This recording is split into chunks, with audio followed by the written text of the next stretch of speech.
25.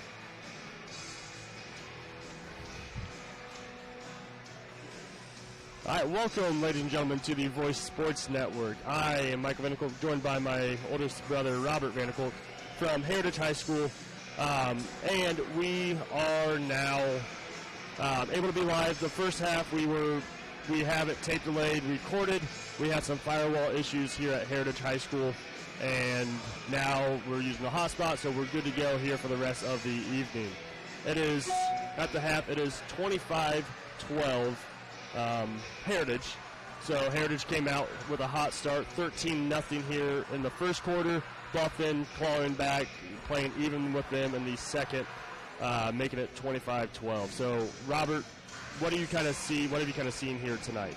Heritage has definitely obviously had a lot more success going into halftime with a 13-point lead. The Bickle sisters, Claire and Ella, I don't have the book in front of me, but I'm going to imagine they've scored the majority of their points in the first half, which we knew coming in was going to be the focal point of their offense. They're kind of a two-headed monster, with Ella averaging just under 14 points a game and Claire averaging just under 10 points a game. And then their other main point scorer is Abby Zelt, their post player. So those three have definitely created some havoc for them on the offensive end. And they've pretty much done the same thing on the defensive end. They forced us into a lot of difficult situations and where we've had to take some tough contested shots where it looked like possibly there was a lid on the rim, but that's a testament to Heritage's defense, I believe. So hopefully here in the second half we'll make some adjustments here at halftime and we'll come back out and reverse the first half's action. Yeah, that is Claire Bickle leading the way, all scorers with 9 points. She had 5 in the first on a pair of twos with an and one free throw to add into it, with 2 more buckets hit there in the second quarter. Her sister Ella with 6 points all in the first quarter. She had an and one of her own plus a 3. And then Abby Zelt doing all of her damage in the second quarter with a pair of twos and a pair of free throws. Other scores for the Patriots is Raylyn Mullins with 2 and Maddie Schumann with 2. On the Lady Tigers end, Riley Johnson with the first bucket for the Tigers on a baseline out-of-bounds play, and Maren Schreiber with a free throw. Monroe Heller knocked down a 3, but it's been Haley Gibson. She hit 2 threes kind of back-to-back to kind of get some momentum behind the Tigers. They're still kind of hoping that they're going to be able to capitalize on here in the second half. Yes, we had temporarily cut it to single digits, and then Heritage got it back to a 13-point lead. I'm going to imagine we're going to come out and put some full court pressure on, would be my guess. Try and speed Heritage up. Maybe look to trap or send somebody from the weak side to kind of double or kind of pick off an errant pass and get some transition buckets going.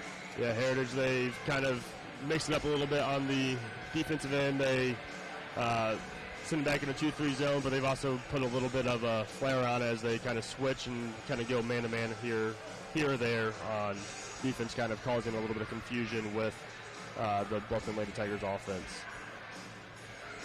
Yeah, I'd like to see Monroe put the ball on the floor a little bit more in the second half instead of settling for the three-point shot. She's definitely our best shooter, and that is a focal point of her offense, but I think it's going to make life easier on the perimeter for her if she gets a little aggressive, maybe the shot fake, drive to the lane. She is one of our better free throw shooters as well. Just try and get the offense to start a little closer to the rim and then just kind of work your way out. And hopefully she can set the nets on fire here in the second half with some long-distance threes. Yeah, for sure. All right, we will take a brief break as we do want to thank some of our sponsors here tonight.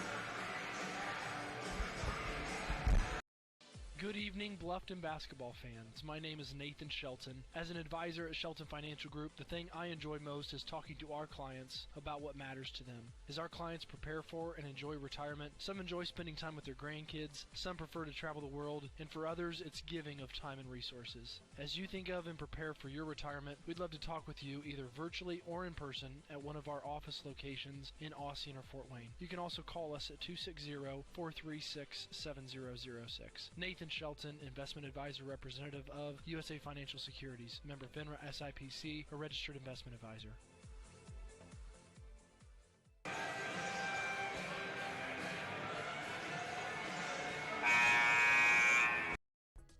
Nick Huffman, a Bluffton High School graduate, is ready to help you buy, sell, or build your dream home. If you're ready to start a new chapter in your life, now's the time. With historic low interest rates, houses are moving at lightning speed.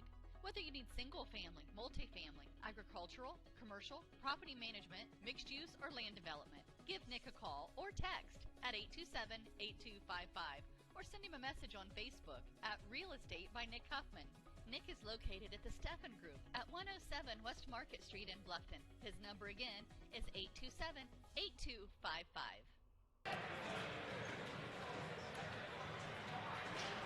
When looking to sell or buy a home in Wells County, it's so important to work with an experienced full-time agent from the local area. I'm Bev Grish, and I'm beginning my 24th year helping families in the real estate business and would love to guide your family through the process. When you choose to work with a local agent who knows the Wells County market, you are a step ahead. I have built good working relationships with local lenders, realtors, inspectors, contractors, and appraisers, and it helps the process go smoothly. Whether you are buying your first home, a larger home, investment property, dream home, selling a long-time family business, or downsizing into retirement, I'm here to help. Heartfelt thanks for supporting me 24 years in the real estate business I truly love. Bev sells Wells at 466-1822. Welcome back, ladies and gentlemen, to Heritage High School. Again, we do apologize for the issues in the first half. We have it being uploaded for tape delay here later on tonight or tomorrow. But here in the second half, it is Heritage Patriots with a 25-12 lead over the Bluffton Tigers in the first round matchup of the ACAC basketball tournament. Looks like both teams are going with the original starters from the first quarter. It's going to be Heritage ball coming out. Once again, the Lady Tigers fell behind 13-0 in the first quarter and were able to fight 12-12 there in the second, so maybe it is the Tigers' turn now to take a 13-0 run here. First thing, they got to get a big stop here against the Patriots. I'm going to sound like Tony Romo here as one of my NFL counterparts, and I'm going to predict that we go with some backdoor action here in our first offensive set for an easy layup at the rim. Or maybe just some fast break. Transition bucket there by Isabella Stout. I'll take that, too. I have no problems with that. I just think still the first time we get into an offensive set, I think we're going to look for some action at the rim. Yeah, a little bit of a hook there, just kind of inconsequential contact. Hustle there by Marion Schreiber, but turns it over on the save attempt, as that's 23, Carly Gerardo getting her first bucket of the contest. It's always easiest to point it out when we're not on the floor, but in a situation like that, you definitely want to try and throw the ball towards your end of the floor instead of just maybe passing it to a teammate 2 feet away, because more often than not it ends up like that previous possession did, where Harris just kind of gets an easy shot right at the rim. Yeah, even that, or even it's like, okay, I can't turn around and get it over there, so I'm just going to carry it out of bounds. Yep. Isabella there with a nice job of attacking the rim and drawing the foul. Hopefully she can knock these 2 free throws down. Yeah. That is Abby Zelt's second foul of the contest. Team's first of the half. And now Isabella Stout looking to get her third and fourth points of the contest and quarter.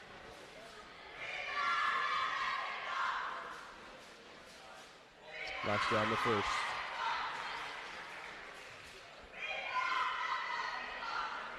Looks like Coach Muncie's making some defensive changes here. We're going to see what happens here. Looks like I'm going to guess Haley's going to pressure full court here. Yeah, put some pressure on the ball. Haley Gibson always showing a lot of athleticism, aggression, and speed. Looks like she might just be chasing around Ella Bickle. I got to quit making predictions. They haven't worked out too well tonight. I thought she was going to be full court press too, but it looked like she just didn't want to be too far away from Ella throughout the entire transition there. Nice, strong defense by Mary Chubb. I think that's something that she does so well. I know she's a volleyball player as well, varsity starter on the volleyball team as a freshman. So obviously a lot of athleticism with Marin, but she's just so tall, so long that she's able to just use that natural length to contest so many shots. Big three there by Claire Bickle. She cracks double figures now with 12. She has already exceeded her season average of 10 points. Barely into the second half. Nice cut there by Monroe, and fine by Isabella, just not able to finish. Haley coming up with kind of a lucky turnover there, but it is blocked away. Full court baseball pass. Up, no good. Isabella Stout now, she can look out, find Riley Johnson. She's one of the fastest girls in Bluffton. Nice, awkward layup, no good. Just an awkward angle there for Riley, just unfortunate. Good find by Isabella, just kind of got stuck underneath the rim. Good effort there by the Lady Tigers. I still think that's our best plan of attack, is to look to speed Heritage up. I don't think they really want to get into a track meet with us here. No, I mean, Riley is, again, I've said it a couple times, Riley's a record holder with the 4x4. She and Haley, I believe, will be parts of the 4x1 this spring as well. The other three not being too far behind them either, whether they run track or softball or tennis, whatever. So it's definitely an athletic bunch we have on the girls' side. Hopefully that's going to translate into a few more successful games here as the season winds down.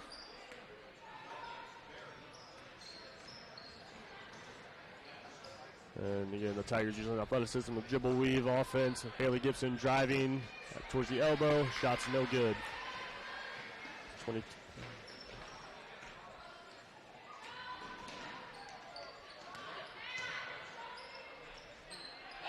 Heritage doing a nice job driving, attacking the glass, and that is Maddie Schumann there with the post move bucket. Heritage really using their entire bench here tonight. They've played 11 girls already here in the contest. Don't really see that too often at the varsity level, but they're definitely having some success with it tonight. And maybe it's something they've done and we're just not used to seeing it, and they think we're crazy for pointing out the fact that they've used 11 girls tonight. It's definitely a nice problem to have. It is, for sure. I know, like, as we kind of follow the basketball around the state, especially like with our brother Scott down at Linton, it seems like both their boys and girls having lots of success where they really only play 5-6 people in every single contest, and it's just kind of weird how that approach can be beneficial to some programs. Correct. There's definitely a sixth sense, so to speak. You always know where your teammate's going to be at. You know where to be at in certain offensive sets or even defensive schemes that your program wants to run. You know who's going to do what well. Another nice drive there by Shelby Shane for the bucket. There's 34-16, but as we obviously can kind of know, like, foul trouble, injuries, anything unfortunate in that case is always going to be an issue where, like, Heritage being able to play 10, 11, double figures, they're always going to have girls who are out there who are experienced and ready to go. Heritage is definitely content to let us operate the dribble weave around the perimeter, but they have packed it in defensively, and we're not even looking to get it into the lane or close to the rim, and that's playing definitely in Heritage's hand right now. Schumann there fighting through all of the Bluffton defenders. Like 4 of the 5 got involved in that. We got 4 freshmen on the court with senior Monroe Heller as well leading the way. And Monroe takes the 3 in the corner, and that is good for 3. 34-19 here. That is Monroe's second 3 of the contest. And again, you've said it a few times tonight, like just waiting for Monroe to kind of catch fire and really propel this team as they look for their first ever ACAC championship. So in that case, Marin Schreiber picking up her 3rd foul is what I have. That was on Marley coming in on the help side defense. I think even Marin was kind of surprised when the whistle was blown, because from my vantage point it looked like pretty good defense, but Marley was in a little late coming in, trying to help out. That is Marley's 2nd foul. I don't know how many Marin has, because I think I made a mistake earlier as well, and I'm using pen for some reason.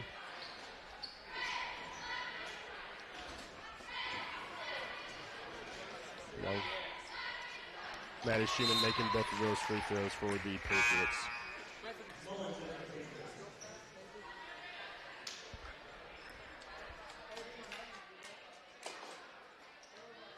Marley's going to bring the ball up the floor here. It looks like Heritage is still kind of in their hybrid man-to-man 2-3 zone. Looks like they're more of a 2-3 zone here. We're going to try and get some dribble handoff, see if we can get the ball inside. Monroe with another three, long. And, like, if anything, like, at this point, as it's 36-19 here, 17-point lead for the Patriots. Now 19-point lead with the jumper by, I believe that was Shelby Shane there. It's tournament experience now, okay? It's getting to the point where you still have to compete, you have to fight to win, and seeing what these Lady Tigers can do as they're now the focus might be shifting towards sectional play here in about a month. Correct. We've got a tough schedule coming up. I know we play Eastbrook here soon that's ranked third in the state in the 2A polls. We come back and play Heritage again. I believe that's our last conference game of the regular season. I'm trying to think of the rest of our schedule. Whitco, I believe. Yeah, Whitco. Manchester, maybe? Yep. So there's, after tonight, if the Lady Tigers are unable to make the big comeback, it'll be Eastbrook on January 20th at home, and then coming back up here to Monroeville on the 22nd to face against Heritage Patriots. Then January 25th, home against Manchester on what would be senior night, and January 27th at Whitco, who would be a sectional, possible sectional opponent. I don't know why this thought's coming into my mind, but you may have to correct me if you get a chance to look at John Harrell's website. But I believe we played Heritage in the ACAC tournament. I'm going to say it's probably close to 10 years now, because I think Vicki Van Mater was our girls coach at the time. We drew them in the ACAC tournament, got beat pretty bad, then came up here, what is that, about a week and a half, 2 weeks later, you said, with the schedule. Good roll to the basket by Tressa. She gets fouled on the layup. Going to shoot 2 free throws here. But I believe we ended up knocking them off then 2 weeks later after we took one on the chin the previous couple weeks in the ACAC tournament. And I might be wrong, but I know we beat Heritage here with Vicki as the coach. It would have been right before Coach Grau, I believe, took over. So that would have been the 2009-10 season. Did we play them in the tournament? It was, yeah. So it was a home game, January 12th of 2010. Which would have been ACAC week, because today is also January 12th so it was, or 11th. 54-28 victory for the Patriots, and then Bluffton came up to Monroeville and came away with a 47-42 victory. That was their third and final victory of the season, so really just kind of like, probably just like a relief, just kind of like, okay, like, we got a little bit of revenge that night. Yep. And just kind of a good way to kind of wrap up that season. It's weird how my brain works sometimes. Those of you that know me well are, I'm sure, laughing more than my brother is at that statement, because I remember some random crazy things, that's for sure. Yeah, you've definitely seen a lot of Bluffton basketball from the classic single-class days in the old Tiger Den. I vaguely remember watching Adam Ballinger and Abby Salschneider all playing there. I am old enough to remember games at the old Tiger Den. My class was the first class to graduate from the new Bluffton High, or what was the new Bluffton High School, now 21 years old. But yes, it's definitely fun to watch the Tigers compete. It doesn't matter what sport it is or what level it is. I obviously enjoy Bluffton athletics, and so I just love watching our kids compete and represent our school and community. We're doing a better job of getting to the rim and drawing some contact here to get some free throws. We're going to have to knock these free throws down, obviously, and find something crazy here in the fourth quarter. Maybe Monroe can get hot like she did at the regional semifinal game last season and knock down a few threes.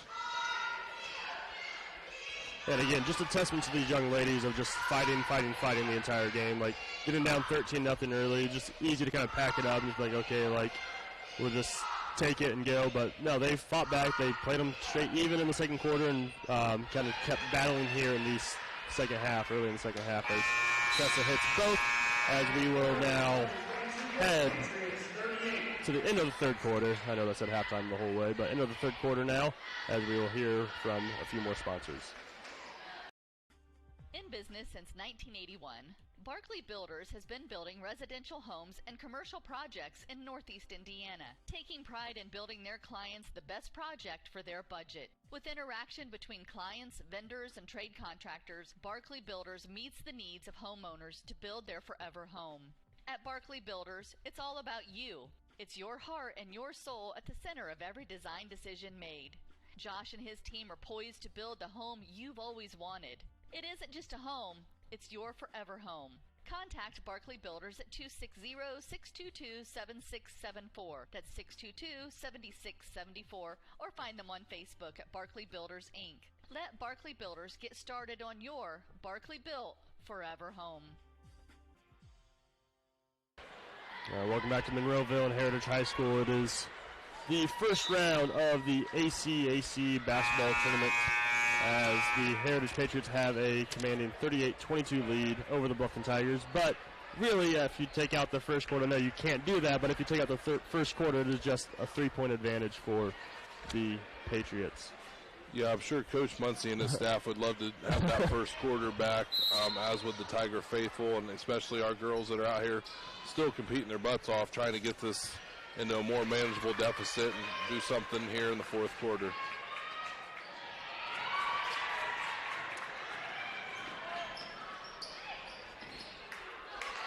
We'll definitely give up a 15-footer in transition.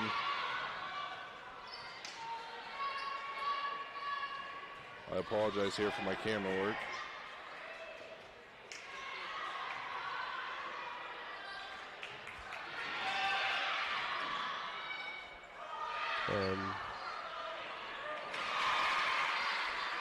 Who is that bucket by? I don't know. I almost hit this at Monroe Heller there. Sorry, I just realized I never had trying to get this set up in the second half, I forgot to put the game clock back up there, so I believe that was Monroe Heller is what I heard there on the bucket for the Tigers.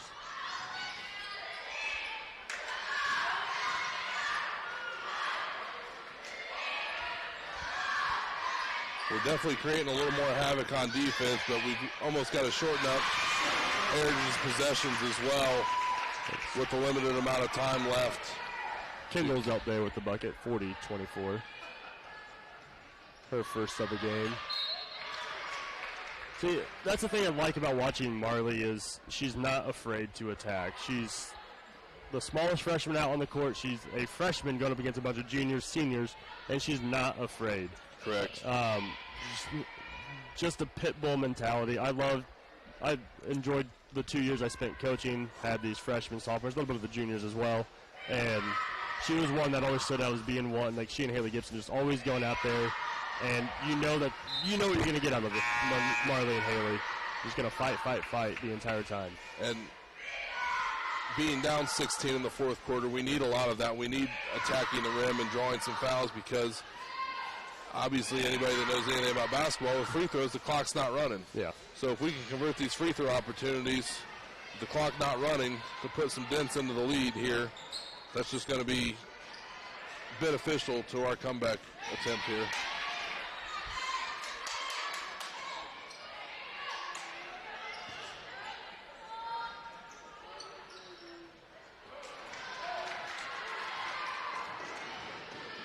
Nice coast-to-coast take there by Monroe. Makes it a 13-point game again, 6 minutes to go. Marley's going to come out and pick them up closer to the 10-second line as Heritage calls a timeout here. That is their second timeout of the contest. And we will be back with another word from our sponsors. Is filled with fabulous golf courses that offer a variety of experiences and are as diverse and distinct as the regions they're in. And there is one right here in your backyard that you shouldn't miss. Green Valley Golf Club, located at 2635 East, 150 North in Bluffton. You deserve a little time on the greens, so book your tee time, brush off your spikes, and get ready to play. Green Valley Golf Club, located at 2635 East, 150 North in Bluffton, just east of the Stone Quarry. Head on out to Green Valley to hit some balls on their driving range or putting green. Call 824-4510 to reserve your tee time. Green Valley, where your friends play. Welcome back after the timeout. It is 40-27 Heritage Patriots. Heritage calling a timeout, looking to kind of put any sort of cap into momentum of Bluffton as they kind of be causing a little bit of chaos on the defensive end.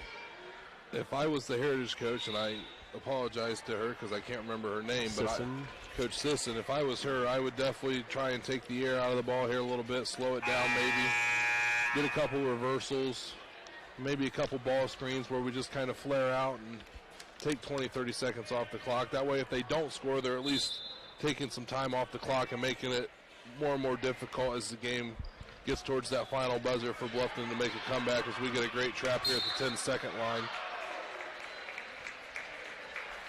And Heritage, they are, as we've said earlier, Bluffton looking for their first ever ACAC tournament or regular season championship, where Heritage is looking for their first tournament championship since 2007, where they took 3 in a row, 05, 06, 07. And correct me if I'm wrong, was that with Leah Endeline? Or? Well, I believe the programs also have the MVP listed as 14 and 3. That is true as well. Take a look at that.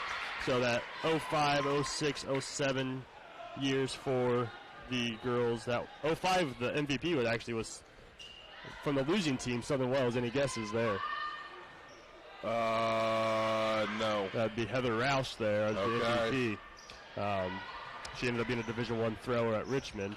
But then Heritage, that was Melissa Wills in 2006, and then Lindsay Interline there in 2007. I believe that's when then Garrett came in to the conference around that time. Yeah. They won 3 of the next 4. Them and Leo kind of traded for from 2008 through 2014. And then they both leave, welcome Jay County, and it's kind of been all Jay County since. South Adams and Woodland picking up one. South Adams in 2018, Woodland in 2020.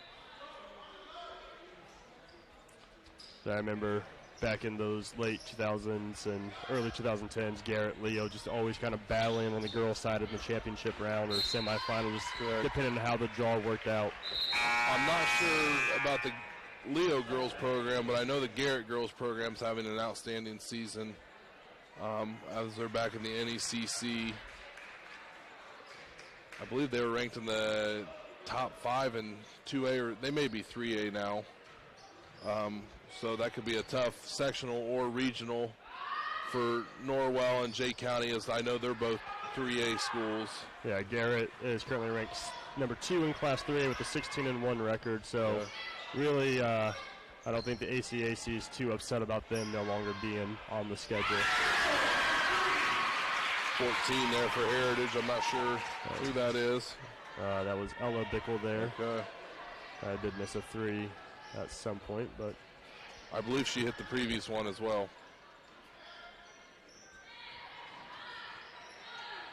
And just while we're at it, Leo, they're 6-11 this season, but still, I mean, they just in the ACAC like that would still probably be a very competitive team at the top of the conference. Just being a bigger school with a lot more resources up there. Yeah, they are definitely playing some competitive teams in the Northeast 8 with Belmont, the successful team. Norwell, obviously, year in, year out, has had some success. I'm trying to think who else. DeKalb, maybe. East Noble the last couple years has not been the strongest, but we're starting to create some turnover opportunities, but then we turn it right back over, and 32, I believe that's Abby Zelt, get another bucket at the rim. Just 48-27, 21-point lead now for the Patriots as Zelt is called for the foul. That is her third foul.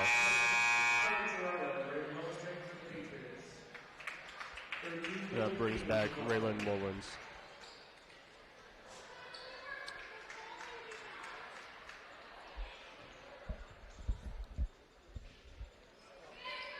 Look at a slip to the rim there from Marin. Oh, that kind of worked out pretty well for Monroe. Just kind of a makeshift give and go there as Monroe steps in and takes the deflection up for 2.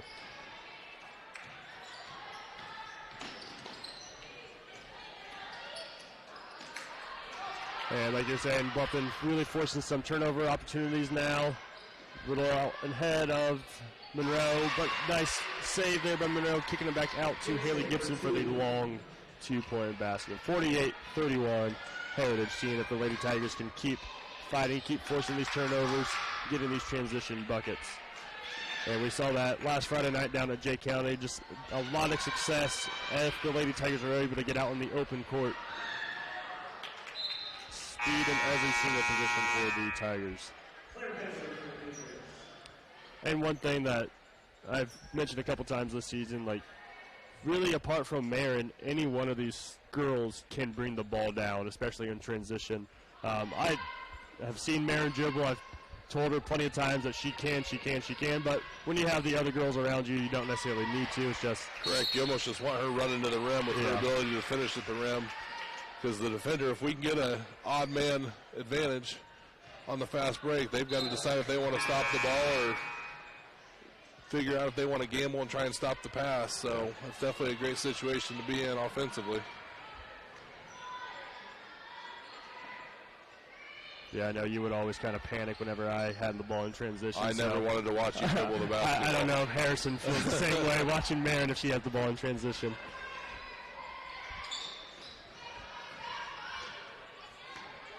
All right. They're still working through their 4-round-1 offense. Drive there by Claire Bickles, knocked out of bounds by the Tigers. It's almost a testament to the Lady Tigers program and Coach Muncie as they're just continuing on with their offense because they know that if they get passive, the Tigers can just get more and more aggressive, and they might as well keep doing what has been working for them all night instead of giving the Tigers any sort of advantage. Correct.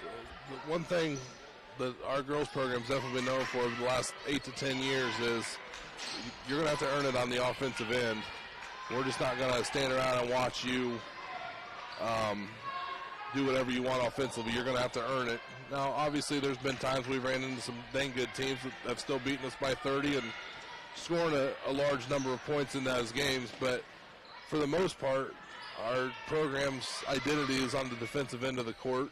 I can't remember the last time we've really ever let a team score more than 45, 50 points in back-to-back games. Now, obviously, Heritage may eclipse that with Jay County, but these are also two of the stronger teams year in, year out that we're playing, and unfortunately just the way the draw worked out for the ACAC this year, we drew a road game at Heritage. Yeah, that was Claire Gerardo there with the three-point bucket. It was a long two, pardon me. Monroe tried to hit a transition three there. It got blocked by number 4, Bickle Claire. 90 seconds to go here in the game. Right behind Monroe taking it out, we got the boys team led by Coach Grau getting ready to see, kind of catch the tail end of this contest. Obviously, Coach Grau very committed to this girls program as he's kind of a big part in the rebuild of this program. Correct. He's looking to do the same thing on the boys' side as well. Outside of the freshmen, he coached all these girls. He coached Haley as a freshman. No, Haley was a freshman last year, so. Oh, that's right. Haley is only a sophomore, yep. So, excuse me, that would be Lily then as a junior he had as a freshman. So he's obviously, like you said, very invested and wants to see these girls continue to have the success that his programs did and those girls did. The Emmy Bootses and the Zoe Smiths, and who else am I missing? Obviously, Grace Miller, Erin McKinley, and Ashley Smith and Zoe. Yep. I don't know why I can never. Zari Barger last year, and yeah, a lot of influential players. Obviously, some more recently with more success than others, but as it's kind of building and building, there's a lot more pride that we're seeing. And I know, like, with you being a Bluffton graduate and everything, like you seeing being around the boys program, all that success, me being a part of that, like it's always fun year-in basis, like getting together with the alums, and it's something I can see the girls program, like, because again, like there's a sense of pride with Bluffton Lady Tiger basketball, and it's just really nice, great to see. And again, we've said it before, like I know it hasn't necessarily been the most successful regular season, but postseason's the postseason. You start back at 0-0. I know Coach Muncie said he planned on coming up for a post-game interview, so I'm sure we can get his thoughts on that. I know he has a few more games left to go, but it'll start 0-0 and just nothing else to lose. Home court advantage is a wonderful thing, too, so we are fortunate enough to be able to host the sectional for the second straight year on the girls, or excuse me, we were at Eastside last year for the girls sectional. We hosted the boys, but this year Bluffton will be hosting both the boys and girls sectional. I'm going to pat myself on the back here a little bit. That's a testament to what our athletic department does as a whole for those such events. And Dr. Yates and our school board has also done a fantastic job making sure that we've got the resources to host a top flight sectional competition. We've done some upgrades to our gymnasium that just, it makes the gym stand out. And also outside of the gym aspect of it, there's at least every home game I'll have at least one person come up to me and just say, hey, is this a brand new school? And just to see the look on their faces when I say, no, this is actually the 21st year we've been in this building.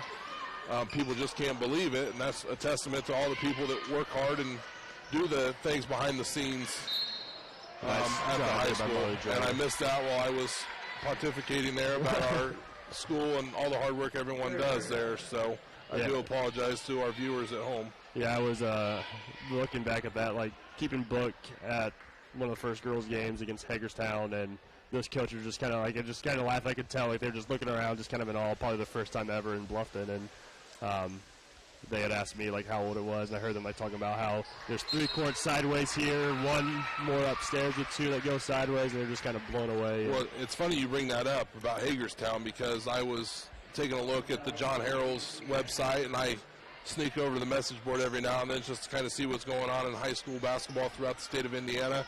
And one of the recent posts that night when I logged in was from somebody from Hagerstown just raving about our facilities. So I don't know if it was a coach or if it was a parent or just a fan of the Hagerstown Tigers that was just impressed with our facilities. Yeah. And again, like going back to like seeing like those former basketball alums like coming back in, seeing it for the first time, they're blown away. They're almost a little jealous of it all and stuff too.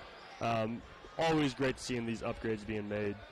Well, and you talk about the alums of our basketball program and working with Coach Muncie on a day-to-day basis. I know he's very blessed and fortunate to have 3 outstanding former players of our girls program, and Abby Solscheider-Alt, Mara Kyle Hill, and then Lauren Brenneman on the middle school staff, getting the future generations of our girls program ready to go, and they hopefully have that continued success. And this final is 50-33 Heritage, as the Patriots will move on to face the winners of the South Adams Woodland contest that will be wrapping up around this time as well. I'm going to guess that it was Woodland. We'll check in on John Harrell's website. He may have an update later on tonight. But yeah, like you kind of said there, before we get to a quick commercial break, like those coaches at the middle school level, like no discredit to Lauren, like she was one of the first players Coach Grau had when he took over the program from Vicki Van Meter, but you can't get much better Bluffton girls basketball players than Abby Solscheider-Alt and Mara Kyle Hill. Like,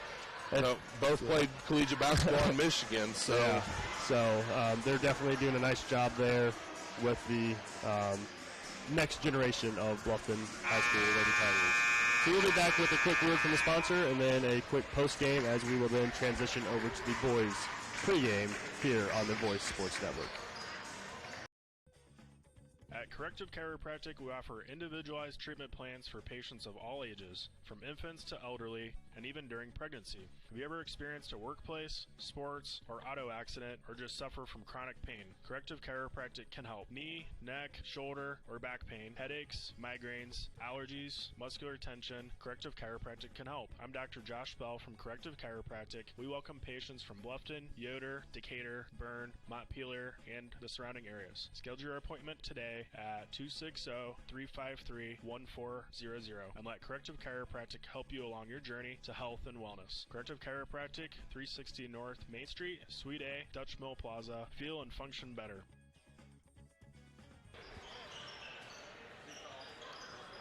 All right, we're back here. I'll do a quick little recap here. My book is definitely unofficial, especially as I was trying to figure out a few things, trying to get this Lady Tigers game live rather than being full tape delay. So, again, we do apologize for that. We will be live for the entire boys game. But leading the scoring for the Lady Tigers, we had 1 point for Maren Schreiber, 2 for Riley Johnson. She had the first bucket for the Tigers. 3 for Tressa Renner, and 3 for Marley Dreyer. Then there was 4 points scored by Isabella Stout, and 8 by number 25, Haley Gibson. And leading the way for the Tigers was Monroe Heller with 12 points. On the Lady Patriots side, it was definitely Bickle and Bickle leading the way. It was Claire with, that would be 12 points. And then Ella Bickle with 12 of her own as well. And then it just kind of balanced out from there with Kendall Zelt, Carly Gerardo, Abby Zelt, Braylon Mullins, Maddie Schumann, and Shelby Shane rounding out the scoring for the Patriots. I got to imagine that was about as perfect of a game that the Heritage Lady Patriots could have played tonight. Coming into the game, and I don't claim to be a basketball genius by any means, but what I saw on game film, I didn't foresee that happening. I wasn't assuming that we were just going to walk in and win by 15 points. I thought it would be a more competitive game, and again, I know we don't really want to harp on it too much, but if you take the first quarter out, we lose by 4. Yeah. And it definitely kind of just a testament, again, to the willpower, that fight of this Lady Tiger program, and that what Coach Muncie has been able to establish this past season and a half in his time with the program. Yeah. Obviously, like a nice transition coming from an assistant coach to the head coach, but still, it's always tough because I was part of that when Coach Lyson took over. So, like, there is a lot of transition going on, so it wasn't just seamless, and really proves how hard Coach Muncie's had to work.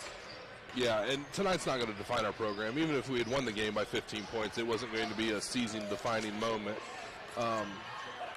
Obviously, it's always nice to get a win, especially a road win, and especially a conference win.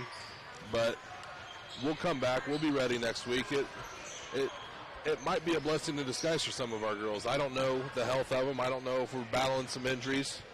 But if you're not going to win the tournament, I know you want to play as many games as possible. It may not be a bad idea to lose on Tuesday night, as crazy as that sounds, because now we can evaluate, rest, and change the game plan a little bit for the last part of the season. Yeah, definitely a lot of time to take a look at some game film, seeing what went right, what went wrong here tonight and other recent games, and then going up and taking a look at even Eastbrook, and then Heritage, once again, that rematch, Manchester-Whitco, trying to end the season with 2-3 victories in a row heading into sectional. I'm saying we come back up here in a couple weeks and beat Heritage. I'm calling it right now.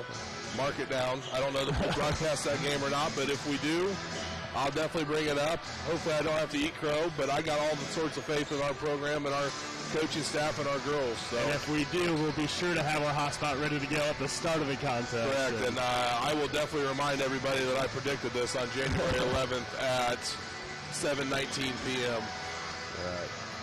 So as we are getting ready for the boys contest, we are awaiting Coach Muncie for the Tigers. He gave us the warning beforehand that despite the outcome, he planned on coming up talking to us, getting a couple words here for you guys on the Voice Sports. I can get us ready for the boys game. I can go over some stats here if you want. That'd be great. We'll start here with Heritage as I pull up the Bluffton stats. Talking with Coach Gray, who was actually a former assistant coach for Coach Grau at Bluffton. I believe it was his first year as the girls coach at Bluffton. That's how many years I've known Coach Gray now. It's been almost a decade. But speaking with Coach Gray before the game, he did confirm that I had the assumed starters for Heritage. It'll be junior Niles Kanapke, junior Tanner Whitman, junior Luke Saylor, senior Dalton Lawson, and senior Leroy Lepper starting for the Patriots tonight. They come into the season 2-6 overall with a 1-1 conference record in the ACAC. They beat Southern Wells last weekend, I believe, by a couple points, and a couple weeks ago, earlier in the season, they lost to South Adams in triple overtime. It's similar to their girls program where it's kind of a two-headed monster with a bunch of role players around that do their job at both ends of the floor. Their leading scorer, no surprise that the Tiger faithful, is number 14, Luke Saylor. He comes into the game averaging an even 15 points a game, along with 5 rebounds and 3 assists.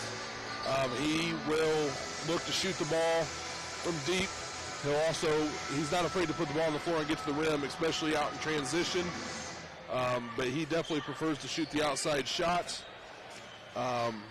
but he also does not like contact. So if Max and Harrison and Sam, I don't know who else may guard him tonight. We may see a little bit of Andrew Hunt on him from time to time, along with the winger twins, maybe even Tucker Jenkins, as I realize I just listed every single guy pretty much in our rotation outside of Carter McConnell, who I just now mentioned. But I would imagine we're going to throw a bunch of different looks at Luke, make him give the ball up, but always know where he's at on the court, because if he touches it, it's more than likely going up unless we close out quickly and with a hand in his face. On the season, he's attempted almost an even number of two-point shots as he has three-point shots, both in the mid-60s. Not surprising to anybody that plays basketball, but he's actually got a higher percentage from two-point field goal range than he does three-point range. As a team, the Patriots have shot 223 threes on the season, which is actually more than they've attempted from two-point land by 70 shots. I don't know if these stats are accurate that I pulled off the Max Preps website, but that's what we're going to go with. They've made 66 of those three-pointers at a 30% success rate, and they've made 73 of 163 shots from two-point land at a 45% rate. They don't get to the free throw line much. They've only averaged about 8 free throws a game, so that may be a positive for the Tigers, and it looks like they just want to stand on the perimeter and shoot the long-range bomb for three, which means we're going to have to force out. We're going to have to avoid giving them second and third chance opportunities. With the deeper shot, more likely it's going to be a deeper rebound, so we've got to be able to find a guy, box him out, and secure that rebound.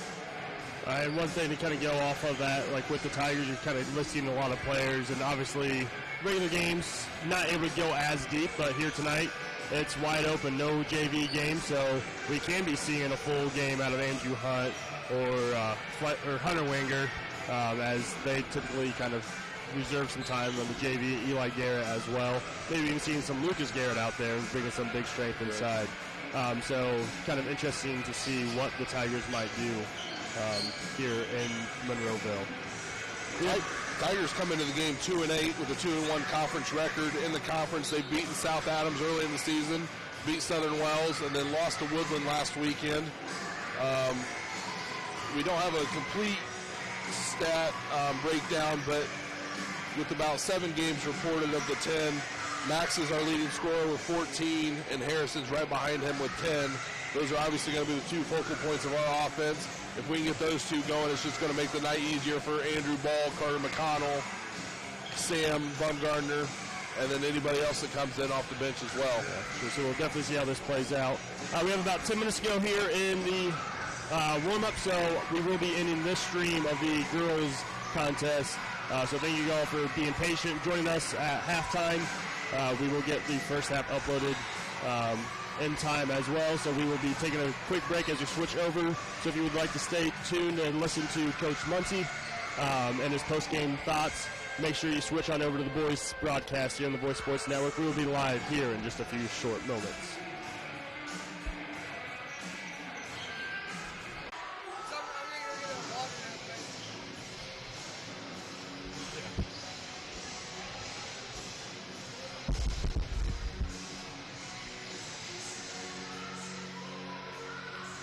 Welcome, ladies and gentlemen, over to the boys' opening round matchup of the ACAC tournament. This is the 99th ACAC tournament. It is the longest standing tournament in the IHSA in the state of Indiana.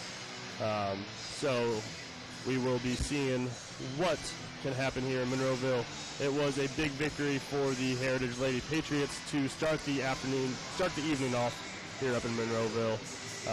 Not necessarily what the Lady Tigers were looking for, but it was a good fight by the Bluffton team led by Coach Muncie as they fell behind early 13-0 in the first quarter, but they were able to kind of fight their way back and kind of keep it competitive the rest of the way. Some other scores have yet been reported from the ACAC. They had Jay County, Adams Central, South Adams, and Woodland. So we will be back here shortly with some words from Coach Muncie, but in the meantime, we will be switching it over to some advertisements. If you're looking for some pregame information, we did discuss that. My brother Robert and I, we discussed that at the end of the girls' broadcast, so you can check on that over there. And if you're wanting to get a little bit of input as to what we might expect here in the nightcap. So as we get the advertisements loaded up, I will take a look at tonight's game capsule. Bluffton's coming in with a 2-8 record, and Heritage with 2 wins and 6 losses. Coach Carl Grau is in his second year as the boys coach with a 9-23 record, whereas Adam Gray, Coach Grau's former assistant on the girls program at Bluffton, he has a 33-43 record in his 4th year at Heritage. Sagarin Ratings has Heritage at 50.62, 312th overall, and 82nd in 3A, where Bluffton is just behind with a 50.24 record, 315th overall, and 77th in 2A. The light outing, Bluffton lost to Woodland 46-35, whereas Heritage defeated Southern Wells 59-50. Versus common foes, they are both 2-1, and the opponents' records, Bluffton's opponents are 55-46, whereas Heritage's opponents are 48-34. Over the last 35 years, these teams have met 48 times. Any guesses as to what the record is between the two teams, Robert? 25-23. I'm guessing you already looked at that while you're passing over. So 25-23.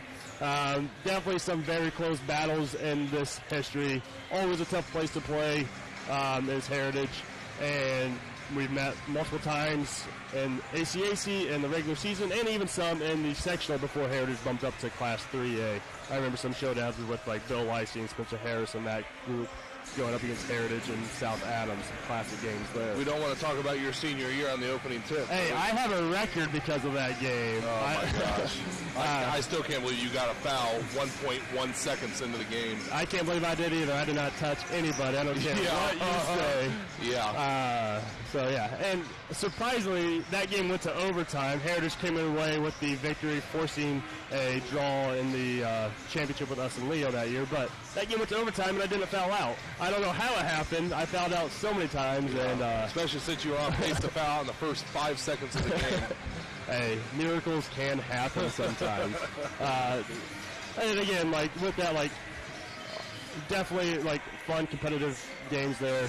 I see a familiar name on this lineup with Niles Kanapke. I know his brother or cousin. I'm not too sure where that relation is. Maybe none, but Will Kanapke was on that team, and I know Will's brother James was at Bishop Lewis around that time too. So definitely some family traditions going on here in Heritage. So we got about 5 minutes to go. Do have some audio ads that we should be able to run for you guys here as we take a few minutes before the contest resumes. Hello, Tim Stephan Financial Group. It's been said nothing is certain except change. We must adapt to change to stay safe and move forward. What changes have there been in your life? At Stephan Financial Group, we'd like to work with you and help with your future planning. Call me, Tim Stephan, or Michelle Stoller, 260-824-8175. Stephan Financial Group, 110 West Cherry Street, Bluffton, Indiana. Retirement, investments, savings plans. Stephan Financial Group can also assist with your personalized Medicare supplement, health, life, and long-term care plans. 260-824-8175. Stephan Financial Group. Solid planning, local service, professional advice. Securities and insurance offered through Thurston Springer Financial, a registered broker-dealer, member FINRA and SIPC, and Indiana Insurance Agency. Tim Stephan is a registered associate of Thurston Springer Financial, is doing business as Stephan Financial Group. Tim Stephan and Stephan Financial Group are independent of Thurston Springer Financial. Bluffton Roofing Incorporated prides themselves on developing a long-term relationship with their customers, listening to their needs and suggesting the proper course of action, be it preventative maintenance, repair, or replacement. Bluffton Roofing and owner James Worth are GAF certified and are certified weather stopper roofing contractors. Bluffton Roofing is fully insured, protecting you and your home. Call 824-3564 or 307-6313. Bluffton Roofing Incorporated. Quality first home improvements. Cleaning One Incorporated, your cleaning specialists. They offer a great variety of cleaning services, commercial cleaning, cleaning windows, strip and wax floors, clean carpets, complete sanitizing of facilities, floor repair or replacement. They will also schedule a PM maintenance program. At Cleaning One, your security is their top priority. They do a complete background check on each of their employees so you can feel good about letting them into your homes. For more information, give Rob a call at 260-409-2564 or give Bob a call, 260-403-7676. Or you can simply send them an email at officeonecleaning@yahoo.com. Cleaning One Incorporated, your cleaning specialists. Did you sprain your ankle playing with your kids last night? Have you had a nagging pain while training for an upcoming race? Or do you have an upcoming surgery? Indiana Physical Therapy understands how important and valuable your time is to you. At Indiana Physical Therapy, we can schedule you within 24 hours at any of our 19 convenient clinics. With trusted results, you can count on Indiana Physical Therapy to get you better, faster. You don't need a referral from your doctor, and all insurances are accepted, including Anthem. IPT is your choice for physical therapy. So what are you waiting for? Call Indiana Physical Therapy right now at 260-209-2464 to schedule an appointment, or go online to indianapt.com. Indiana Physical Therapy, where people go to get better.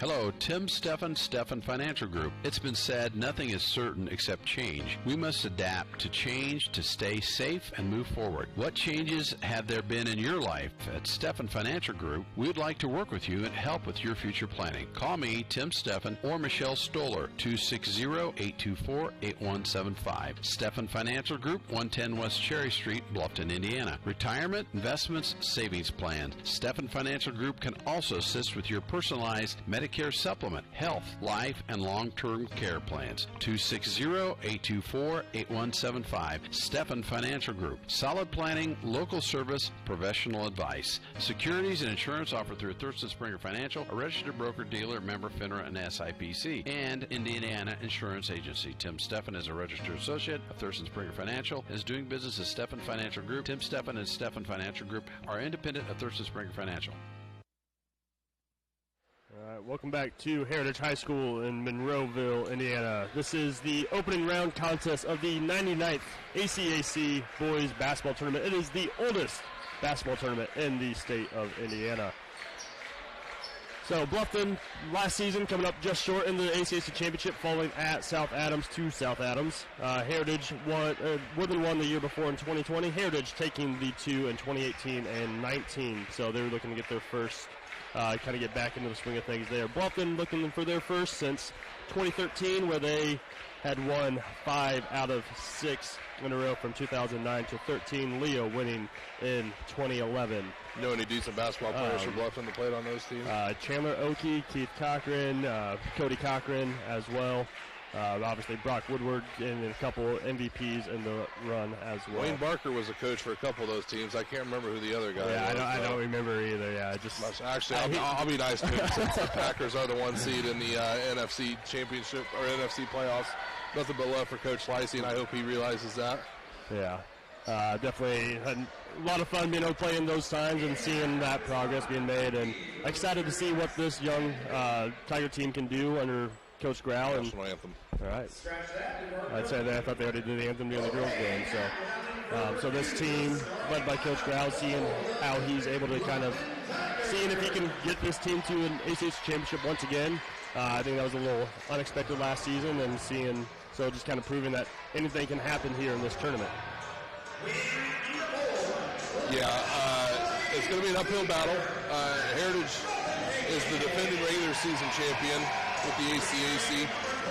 We had a competitive game with them last year in the first half, but I think the wheels kind of fell off for us in the second half during last year's game. But this should be a good competitive game. I think it's going to be up and down, back and forth.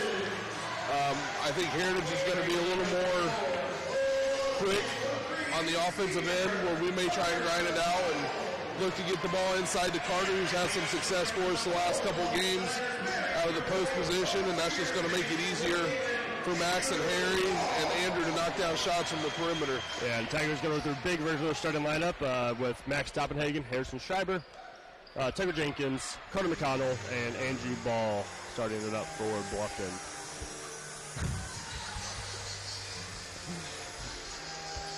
And the starters now for the Heritage Patriots, led by Coach Gray.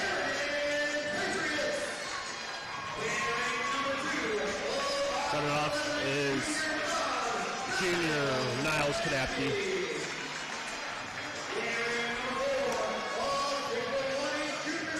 Another junior, number 4, Tanner Whitman. Number 14, another junior, that is Luke Saylor, as Robert was saying in the pregame. Probably catch out at the end of the girls' game. That is the key matchup for the Tigers on the defensive end. Number 15, Dalton Wasson, a senior. I'm going to guess we're going to come out with Harrison guarding Luke to start the game off, but definitely some help coming in from Max or probably Andrew Ball would be my guess, and let Tucker and Carter handle everything inside. Once the shot goes up, then we're going to block out and get the ball out in transition. And running out that lining up for the Heritage Patriots is number 22, Leroy Lepper.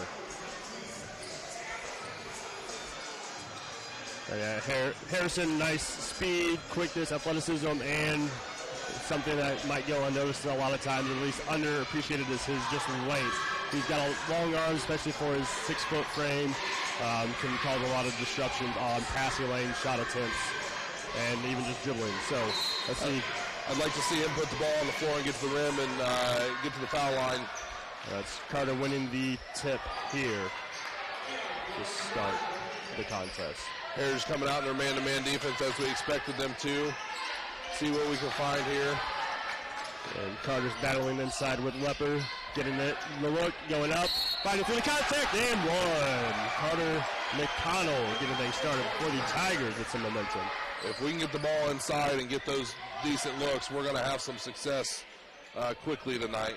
Yeah, that was Leroy Lepper's first foul, obviously, in just 19 seconds. He tried, but he couldn't get mine. I don't think the record can broke anytime soon. I think you can hang your hat on that one. I don't know how many basketball records you may hold, but that's probably going to be the one you're going to be able to talk about for the next 60 years. Yeah, I don't know, you always give me grief. Like, you had 6'10" Keith Cochran jumping. Like, they had a 6'8" guy that year, too. Like, it wasn't a shoe-in win to win. Harrison did that, what I was hoping he would do tonight. Unfortunately, didn't have a successful end to it, but hopefully that doesn't stop him from continuing to get the ball on the floor and get it to the rim.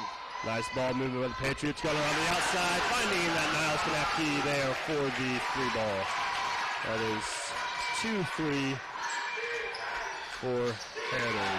Like I said, I believe the pregame where I talked about it was still on the girls' broadcast, but they're going to live and die by the three ball. They've shot 70 more threes this season than they have 2-point shots. So, do you think anybody on the bench for Heritage may be a reason for them shooting by the three? On the coaching staff, possibly?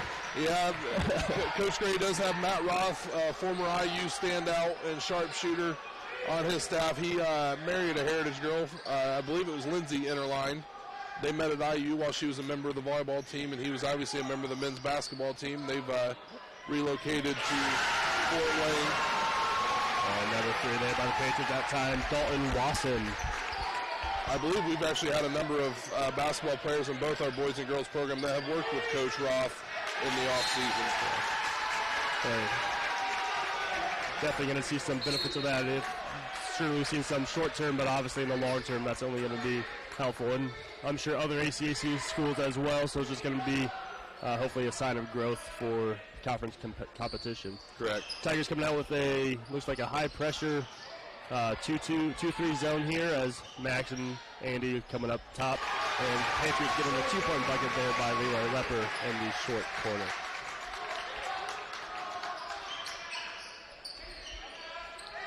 Solid ball screen. I think nice thing by Tucker Jenkins. He always plays bigger than what he is down there. 6 foot, but he's nice, strong, athletic, always going to fight.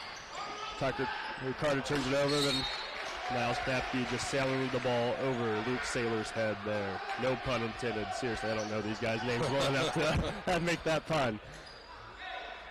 it's definitely been a focal point of our offense to start here to get the ball inside. Probably going to look for a shot here from deep on an up screen or get the ball into Harrison in the post. Yeah, I think Bluffton can create a few mismatches. I know, like, Harrison, Carter, Andy, Ball, even Tucker, like, they're all kind of mid-size forwards, other than Carter being a true post player for the Tigers. But, like, Andrew Ball, he can get a mismatch with a guard on him, get inside, use his size to his advantage. That foul going on Andy Ball there. His team first of the contest.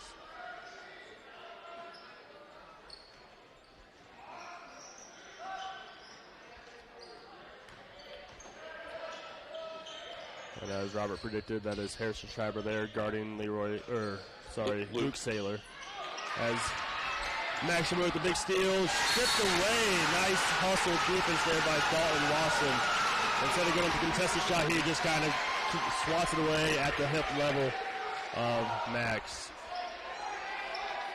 Good hustle defense there by the Patriots. Finding Tucker in the corner, getting a shot in the corner for Max. Up and off the back of the rim, far side of the rim. Harrison coming with the rebound, finding Tucker inside. Nice strong play. No good, but Carter's going up with it. Held possession ball. As looked like Saylor was able to get a hand on it and force the tie up there. Better than a travel in that case, because at least the next held ball is coming back to the Tigers. Correct. These shots are going to fall. I don't know what it is about this rim here on this end of the gymnasium where we're at, but the Bluffton basketball teams in the first quarter are struggling tonight to get the ball in the basket here. It is always a tough place to play here up at Heritage. We got a pretty sizable student section right now, and it's one of those classic gyms. Free ball there by 15, Dalton Lawson. His second of the contest as Coach Brown will take his first timeout of the game. And we'll be back here after a brief word from some of our sponsors. In business since 1981, Barclay Builders has been building residential homes and commercial projects in Northeast Indiana, taking pride in building their clients the best project for their budget. With interaction between clients, vendors, and trade contractors, Barclay Builders meets the needs of homeowners to build their forever home. At Barclay Builders, it's all about you. It's your heart and your soul at the center of every design decision made. Josh and his team are poised to build the home you've always wanted. It isn't just a home, it's your forever home. Contact Barclay Builders at 260-622-7674. That's 622-7674. Or find them on Facebook at Barclay Builders, Inc. Let Barclay Builders get started on your Barclay Built Forever home. Welcome back, ladies and gentlemen. Out of the Bluffton timeout is Heritage 11 following the second three by Dalton Lawson to Bluffton's 4. Joining us now, we do have Coach Eric Mutsey from the girls' side. So, Coach, this not necessarily the game that you wanted, kind of started off a little slow. Yeah, as I was just saying before the half, it's tough to play at Heritage in this student section making it. Yeah, it is. It's a tough environment. They came out and were just, the physical team right off the bat. And it's a credit to them and how hard they worked. I thought they got it in the post early and just were physical with us and then started hitting their shots. And we just didn't respond well to that.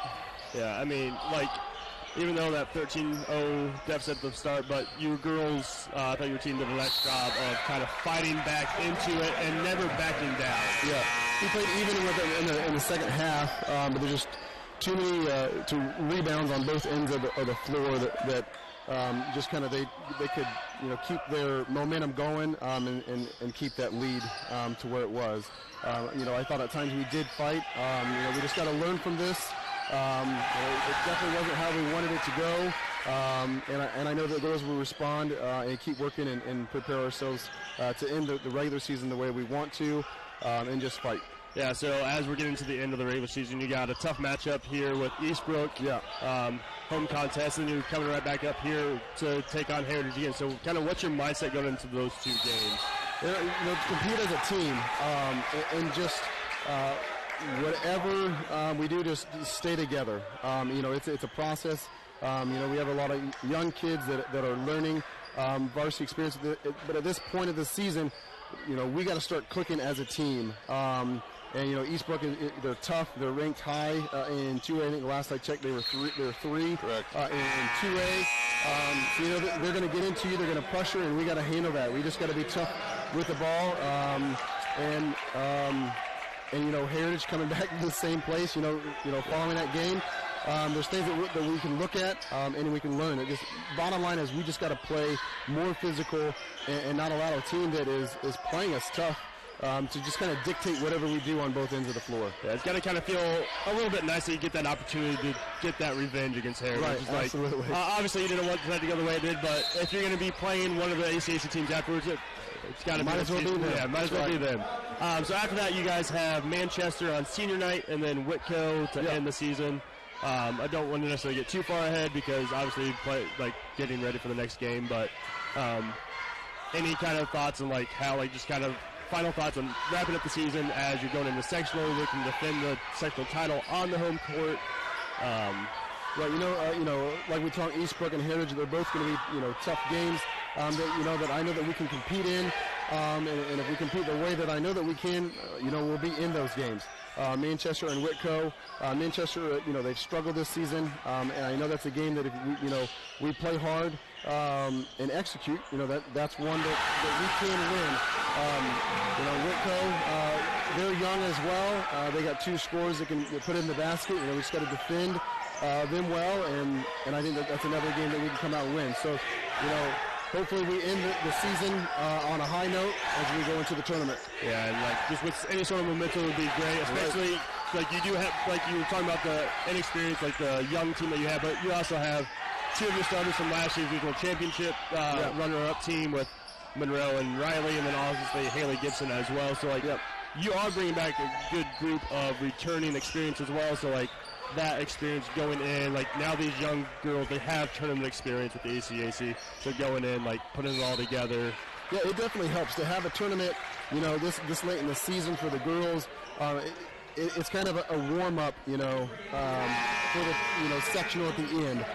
So it kind of gets, that environment going of, elimination game. So it's a good test. Yeah, so. You got anything, Robert? One question. I know you haven't had a chance to obviously break down the film since the game just got over a half hour ago, and I'm not asking for a game plan for the rematch here in a couple of weeks, but do you think there's going to be any radical changes, or do you think it's just more of developing a greater toughness and a willingness to do the dirty work? Yeah, from looking at the game, what killed us was, they out-rebounded us by 15. Yes. And when you give up that many rebounds, that just hurts. We didn't turn over all that much. Just the rebounds hurt us. We gave way too many just downhill drives where they just attacked the basket and just turned the corner on us, and then it put us in help too much, and then they could in the second half just kick it out, and they can shoot it. Yeah. And they were just knocking down shots, and so defensively we made it easy on them because our on-ball defense just wasn't there. It wasn't very good.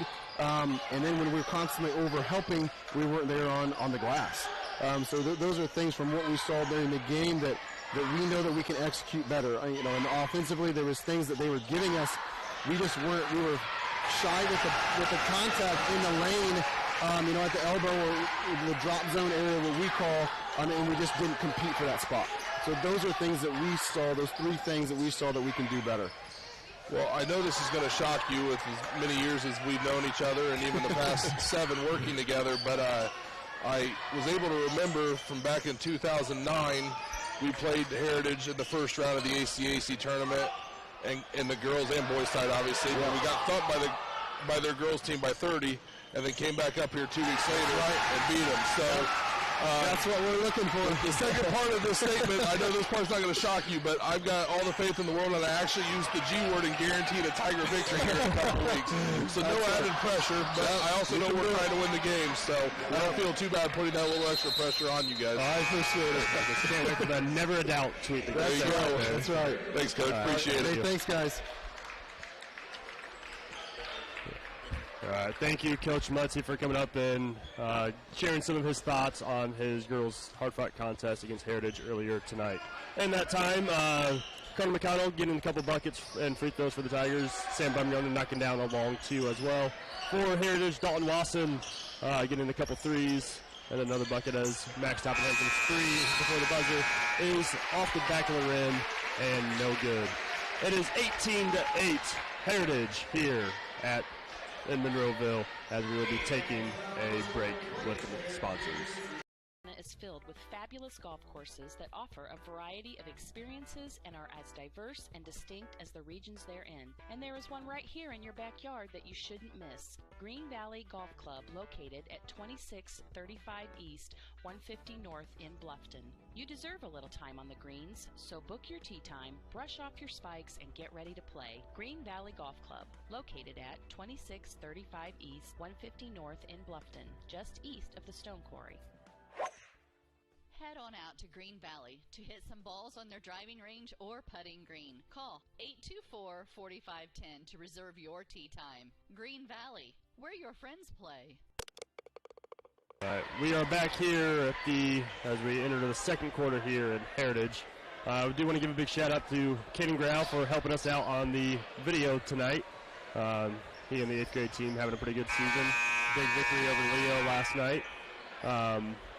And we are getting back here as in the first quarter, leading the way for the Tigers, Carter McConnell 6 points and Sam Bumgarner with 2. For the Patriots, got a couple buckets. Howard Kaiser with 2, Leroy Lepper with 2, Niles Knapke with 3, and then leading all scorers with 11 points is Dalton Watson. He has 3 threes and a late 2 as there's Saylor driving in, getting his own rebound, fighting up again, and getting the contact by Harrison Schreiber there.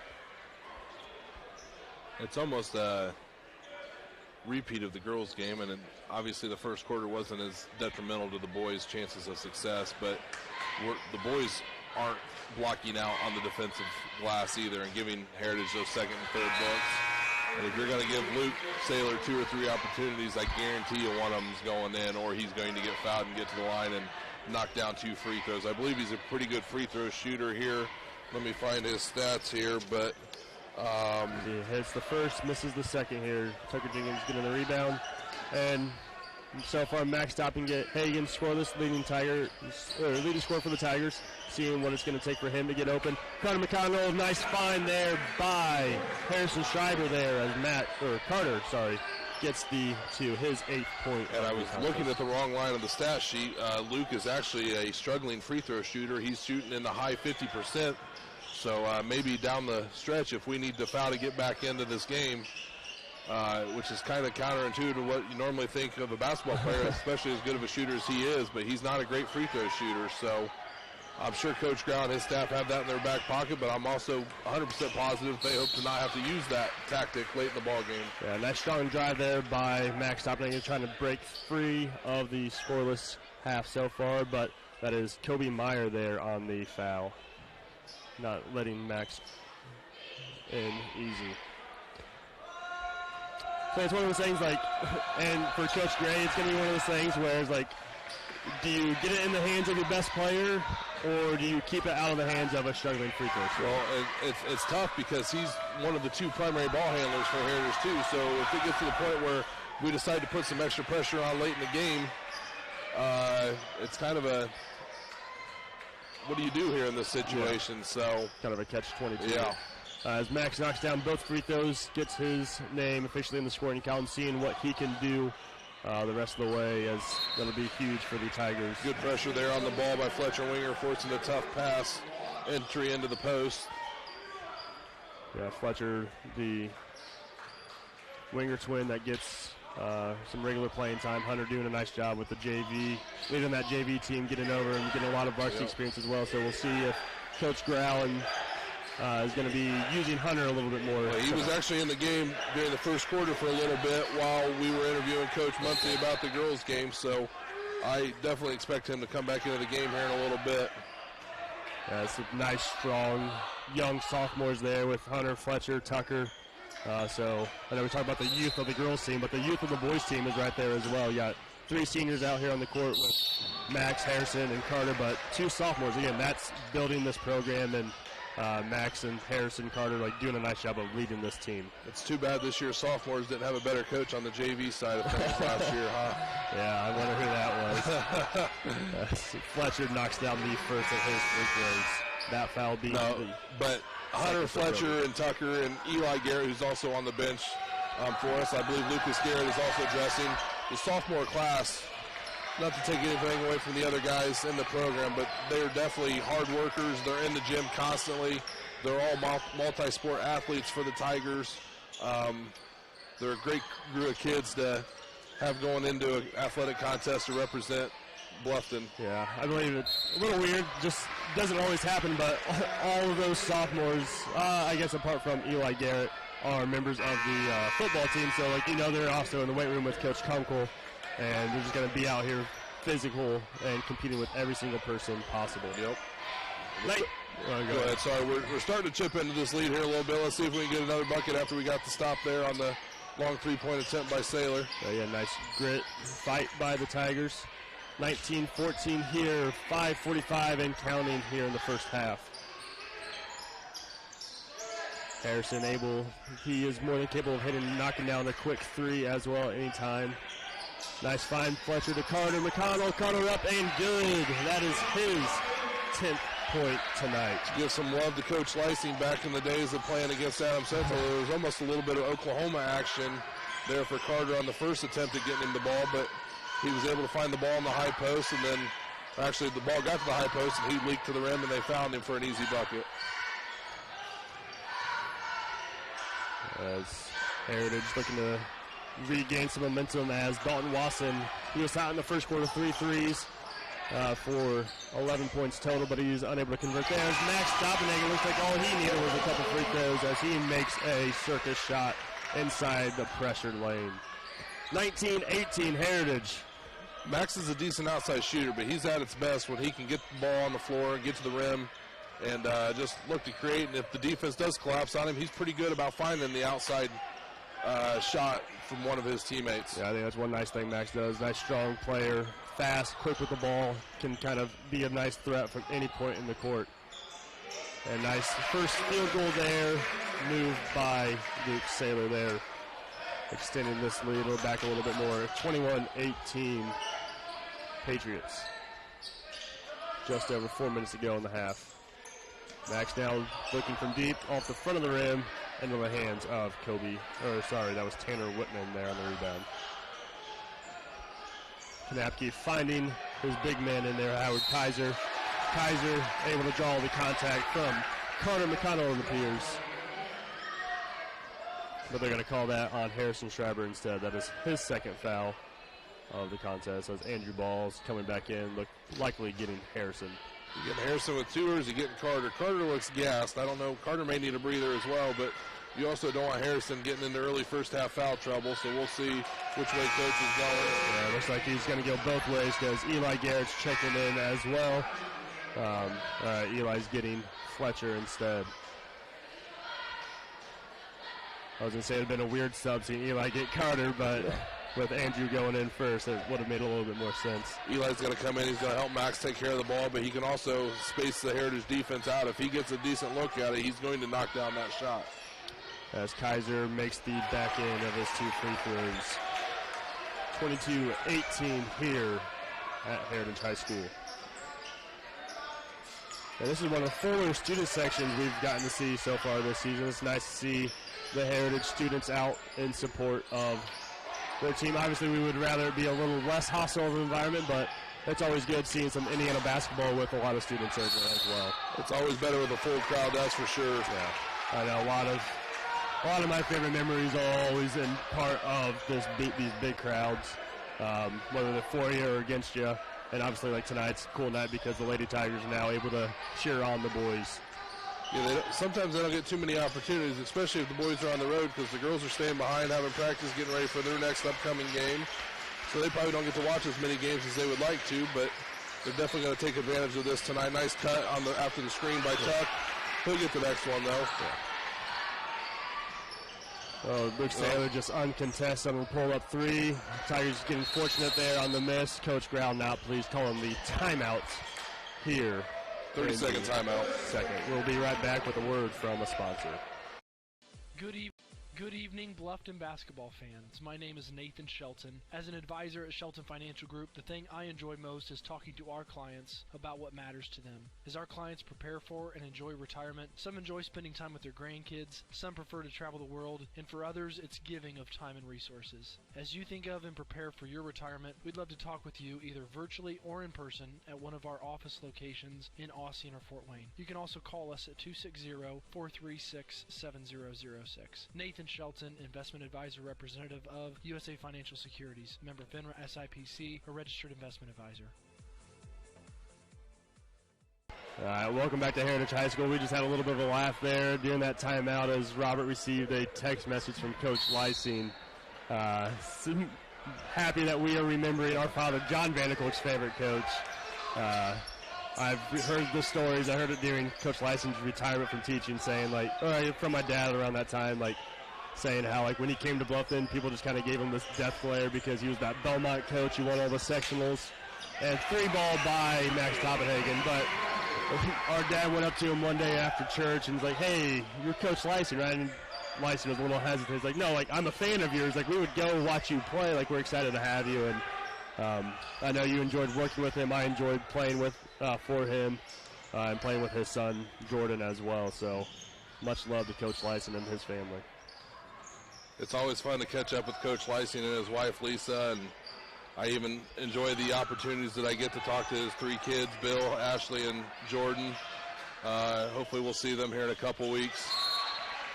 It's always fun to reminisce with them and just talk about Packers football again, like I mentioned earlier, but also Bluffton basketball because I know how much it means to all of them as well.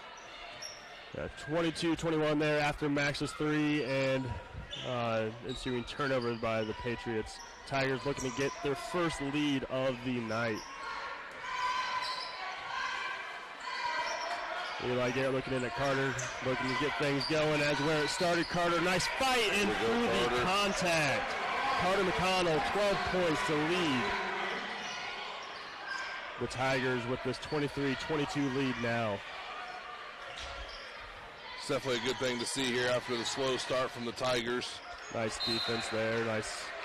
Kind of got beat to the block, but Andrew Ball not giving up and making sure that he deflected that ball away. Coach Gray's bringing in, looks like a first-time sub on the night.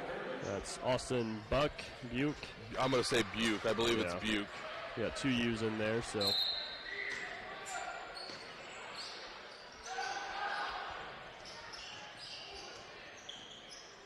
Heritage with a little size advantage inside with Kaiser. He's came in quickly and got a bucket and just kind of wearing down Carter McConnell.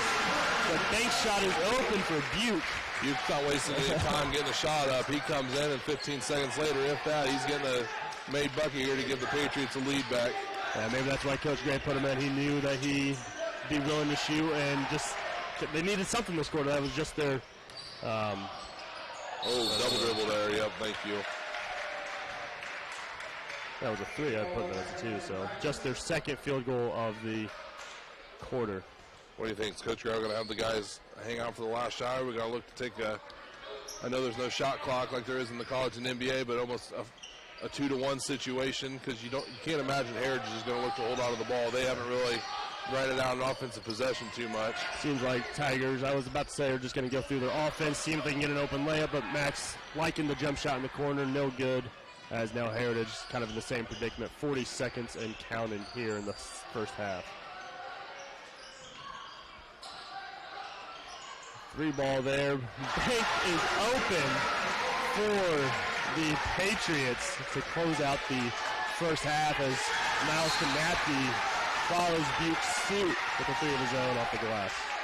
28-23 here, 26 seconds remaining as Heritage is going right back to the bench as Dylan Hale checking in for Buke.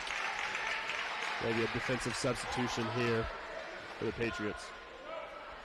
There's Tigers now 26 seconds to go, down 5, trying to make it a 1-possession game here before the half. Max is calling out the play, seeing what late set the Tigers can get going here with 15 seconds now to go. Ball screen by McConnell. Looks like they're just going with their basic motion offense here until Nice drive by Max. Still a lot of contact, but everybody stayed straight up. Good defense there by Kanapke and others. Good hustle by Max. Not letting Heritage kind of get anything set up. Now it's going to be a quick shot. Got to make sure you know where Saylor is as he's coming off the bench. Coach Gray's going to call a 30-second timeout here and also get Luke Saylor back into the game with 1.1 seconds to go. So with 1.1 seconds, we're about to have a big break for some advertisements, so we might as well stay here and just kind of discuss. Obviously, Coach Gray's trying to get a breather for Saylor. 1.1 seconds to go. You have your best player on the bench. Getting them in. Now, what is kind of going through the mind of both Gray and Grau? My guess is Coach Gray's going to look to have him come off a couple screens, maybe get a shot in the corner, caddy corner from where we're at. I would like to point out that 1.1 seconds is enough time to get a foul. It's more than enough time to get a foul. It is more than enough time, as you were well aware of. A foul probably wouldn't be the bad thing, but the problem with that, because they're not in the bonus, but the problem with that is more than likely once they catch it, they are going to shoot it. So you don't want to get them in the motion of a shot where you're giving up a free throw shot attempt. And it does look like Sailor's going for the corner. Nice job by the clock starter to get that going as soon as the deflection was made. As the end of this first half, it is 28-23 Heritage Patriots here in Monroeville. We will be back after some words from our sponsors.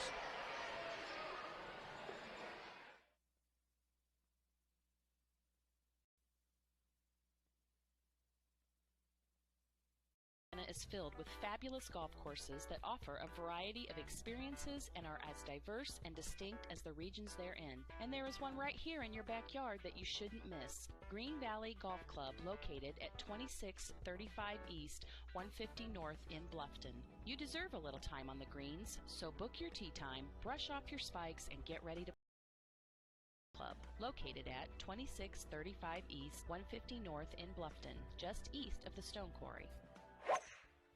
Head on out to Green Valley. It's balls on their driving range or putting green. Call 824-4510 to reserve your tee time. Green Valley, where your friends play.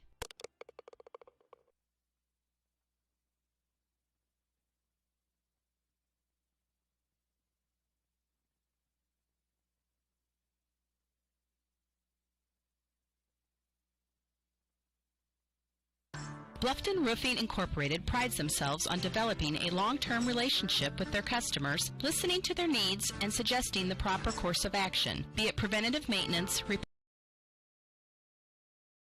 James Worth are GAF certified and are certified weather stopper roofing contractors. Bluffton Roofing is fully insured, protecting you and your home. Call 824-3564 or 307-6313. Bluffton Roofing Incorporated. Quality first home improvements. Cleaning One Incorporated, your cleaning specialists. They offer a great variety of cleaning services, commercial cleaning, cleaning windows, strip and wax floors, clean carpets, complete sanitizing of facilities, floor repair or replacement. They will also schedule a PM maintenance program. At Cleaning One, your security is their top priority. They do a complete background check on each of their employees so you can feel good about letting them into your homes. For more information, give Rob a call at 260-409-2564 or give Bob a call, 260-403-7676. Or you can simply send them an email at officeonecleaning@yahoo.com. Cleaning One Incorporated, your cleaning specialists. Are you taking the first step towards a healthier you, or are you just tired of the same workout? From beginners to fitness veterans, the Greater Fort Wayne YMCA is the place for you. We offer a full range of workout equipment, personal trainers, certified instructors, a full line of classes, an indoor pool, and so much more. Have peace of mind when you work out with childcare available. The Greater Fort Wayne YMCA is so much more. Join today. Visit fwymca.org. Did you sprain your ankle playing with your kids last night?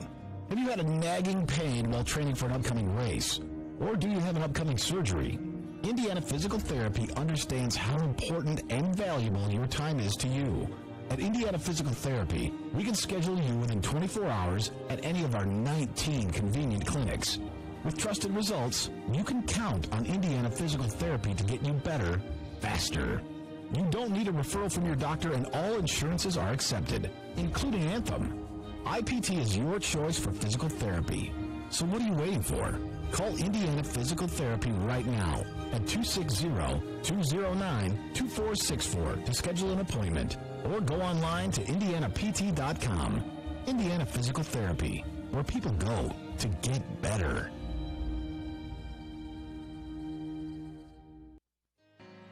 Hello, Tim Steffen Financial Group. It's been said nothing is certain except change. We must adapt to change to stay safe and move forward. What changes have there been in your life? At Steffen Financial Group, we'd like to work with you and help with your future planning. Call me, Tim Steffen, or Michelle Stoller, 260-824-8175. Steffen Financial Group, 110 West Cherry Street, Bluffton, Indiana. Retirement, investments, savings plans. Steffen Financial Group can also assist with your personalized Medicare supplement, health, life, and long-term care plans. 260-824-8175. Steffen Financial Group. Solid planning, local service, professional advice. Securities and insurance offered through Thurston Springer Financial, a registered broker-dealer, member FINRA and SIPC, and Indiana Insurance Agency. Tim Steffen is a registered associate of Thurston Springer Financial and is doing business as Steffen Financial Group. Tim Steffen and Steffen Financial Group are independent of Thurston Springer Financial.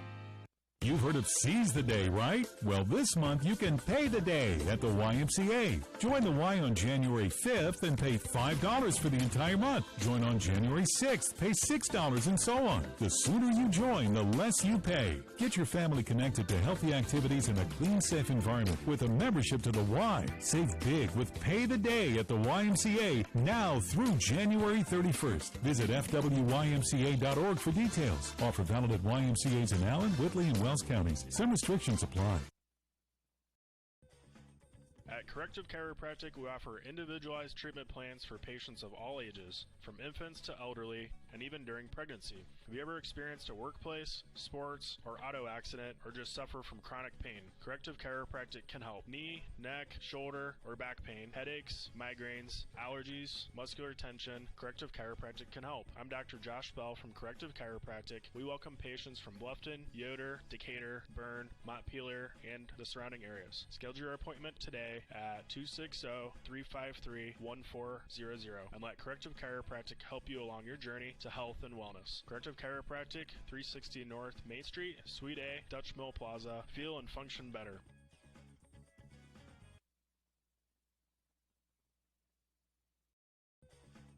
At Corrective Chiropractic, we offer individualized treatment plans for patients of all ages, from infants to elderly, and even during pregnancy. Have you ever experienced a workplace, sports, or auto accident, or just suffer from chronic pain? Corrective Chiropractic can help. Knee, neck, shoulder, or back pain, headaches, migraines, allergies, muscular tension. Corrective Chiropractic can help. I'm Dr. Josh Bell from Corrective Chiropractic. We welcome patients from Bluffton, Yoder, Decatur, Bern, Montpelier, and the surrounding areas. Schedule your appointment today at 260-353-1400 and let Corrective Chiropractic help you along your journey to health and wellness. Corrective Chiropractic, 360 North Main Street, Suite A, Dutch Mill Plaza. Feel and function better.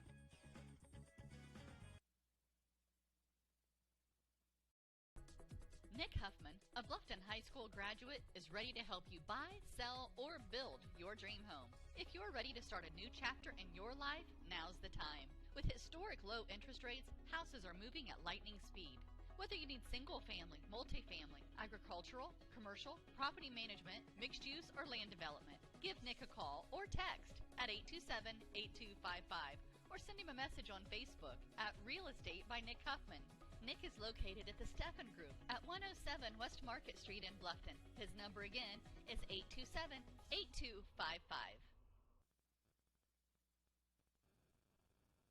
When looking to sell or buy a home in Wells County, it's so important to work with an experienced full-time agent from the local area.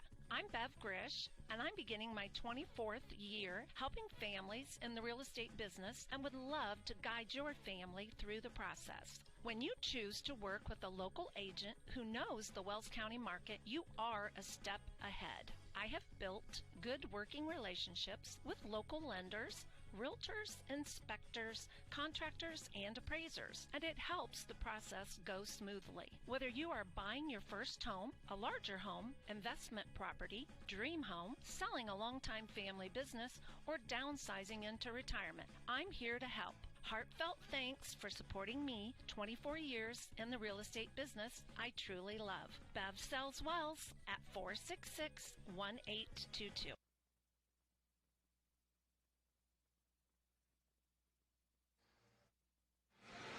All right, welcome back to Heritage High School in Monroeville, Indiana. It is 28-23 Heritage at the half. Sorry for getting back to you a little late.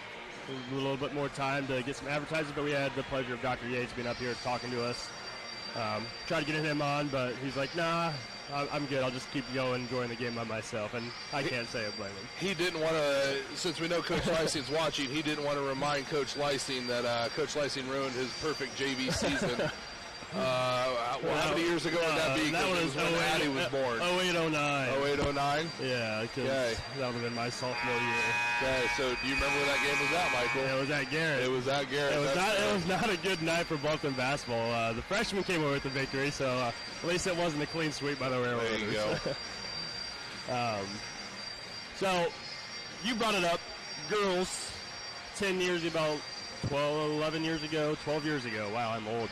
12 years ago, the Patriots, they beat the Lady Tigers in the opening round of the ACAC tournament. And the Lady Tigers coming back and winning in that regular season matchup. You know what happened that night in the boys tournament between Heritage and Bluffton? Oh, man. Because it's shaping up that it could be quite a similar night here in Heritage.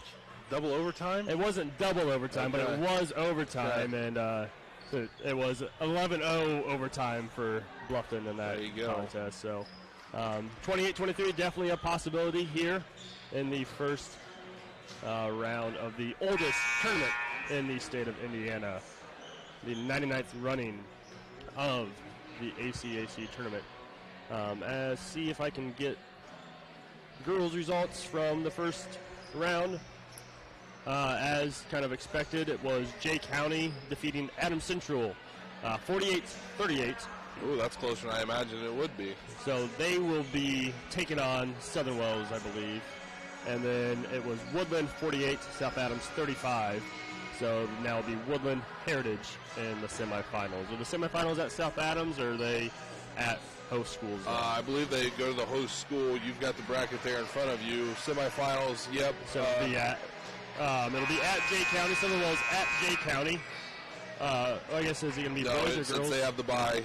Is it based off the boys or it's girls? Based off the boys this year. Okay, so I guess the location is to be determined then? Yes. All right. But I'm going to imagine Jay County just beat Adams Central a couple weeks ago on the boys' side. My guess is they will beat them again. All right, so as we are getting things restarted here at Heritage, again, 28-23 Patriots. Leading all scorers is Carter McConnell with 12 points. He's got 5 buckets and 3 free throws. Leading for the Patriots is Dalton Wasson's 11. All 11 of those coming in the first quarter. His 1-3 attempt in the second was no good, as the Patriots starting the half with the basketball. They came out there in a stack formation. Saylor had the ball there at the top of the key, tried to get a couple curls to see if anything was going to be open, but the Tigers defended it pretty well, so they get back into their basic motion offense and get the ball inside. Nice spin English there by Leroy Lepper there on the reverse layup. Offensive foul there against Max Sabanega. Nice job by the Heritage defender. I believe that was Lepper now on the defensive end, scoring the hard bucket, taking the hard foul. Nice job knowing that Max likes to get to the rim, stepping in front of him, and anticipating the contact. One thing that you don't necessarily see too much is high school students getting in the lane and really anticipating, accepting that contact, fully enjoying the charges. You don't have too many guys that are willing to put their body out there and take a hard hit like that. Yeah, I know one of my favorite guys watching growing up was Adam Tuttle. I know he probably led the ACAC in drawing charges. Tut would do it quite a bit out of that older generation for you. He's obviously a lot younger than I am, but Coach Leising's 2 boys were known to do it as well. It's always nice to have a hard-nosed guy like that or two on your team. It makes it a lot easier to do some things defensively when you know you've got somebody that's willing to go do whatever it takes to get that ball back, to get back on the offensive side of things. Yeah, it's not necessarily a fun thing, but awesome seeing it whenever it does happen. I don't care what team it's on, I'm always excited for a drawn charge. Heritage looking to re-extend this lead, 30-23. See if they can keep it growing here early on in the second half.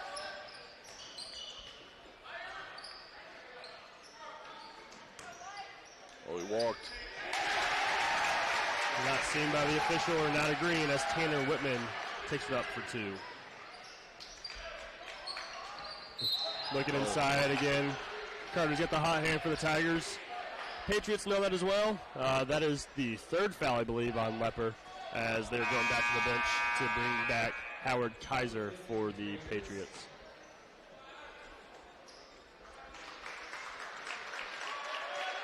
And just a little bit I've seen of Lepper this quarter. Didn't necessarily remember too much from the first half, but a nice reverse layup and the willingness to draw a charge. And obviously going to be fighting with Carter, and Carter's been pivotal in the Tigers game so far tonight. Kanapke for three. No good. Tipped away by McConnell. Good hustle that time. I know we kind of talked about it in the girls' game where that's always a tough thing to do.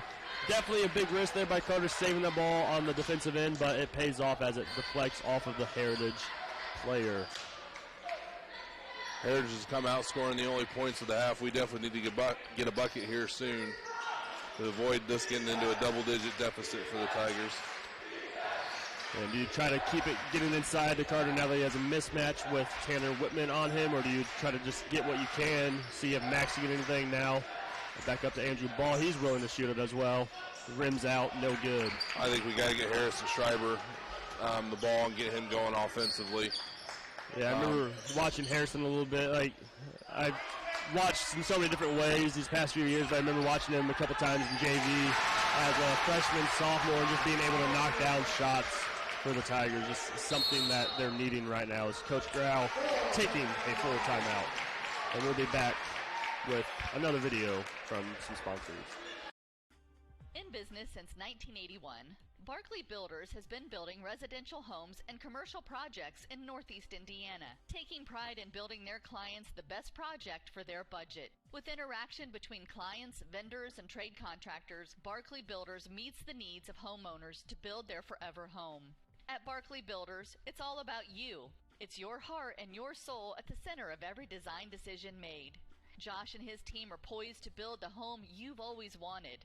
It isn't just a home, it's your forever home. Contact Barclay Builders at 260-622-7674. That's 622-7674. Or find them on Facebook at Barclay Builders, Inc. Let Barclay Builders get started on your Barclay Built Forever home. Welcome back to Heritage High School on the Voice Sports Network. I'm Mike Vanderkolk, joined by Robert Vanderkolk. There's 5:17 to go here in the third quarter. Heritage getting out to a 6-0 run to start the second half. A 34-23 lead here in Monroeville.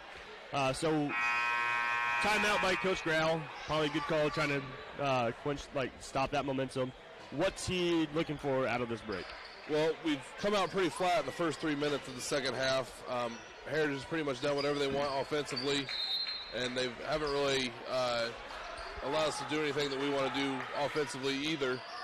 So I'm going to guess, and rightfully so, he challenged these guys to get a little tougher, want the ball, want to do something with the ball, and then hopefully get after it on the defensive end as well, because we, at this point being down 11, we can't trade buckets, obviously, or else we're going to leave Monroeville with the second loss on the night for the Tiger basketball program. A couple looks inside to Carter McConnell, unable to get through the body of Howard Kaiser, and then deflected away there on a pass attempt by Harrison Schreiber.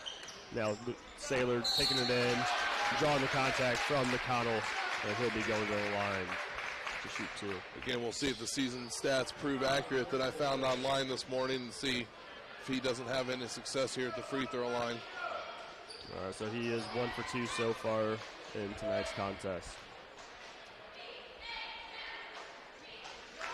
And knocks down the first one. So that's Fletcher Winger coming in for Harrison. Seeing if the young sophomore can breathe some life into this Tiger team. Oh, and we got just a stoppage of play with a young fan just almost getting on the court on the far side. Hopefully everything's all right. So now Luke Saylor here getting the second attempt of his 2 free throws. And he knocks them both down. If Coach Kunkel's watching, he's yelling at me for the reverse jinx there that he and I are both famous for trying to pull on each other.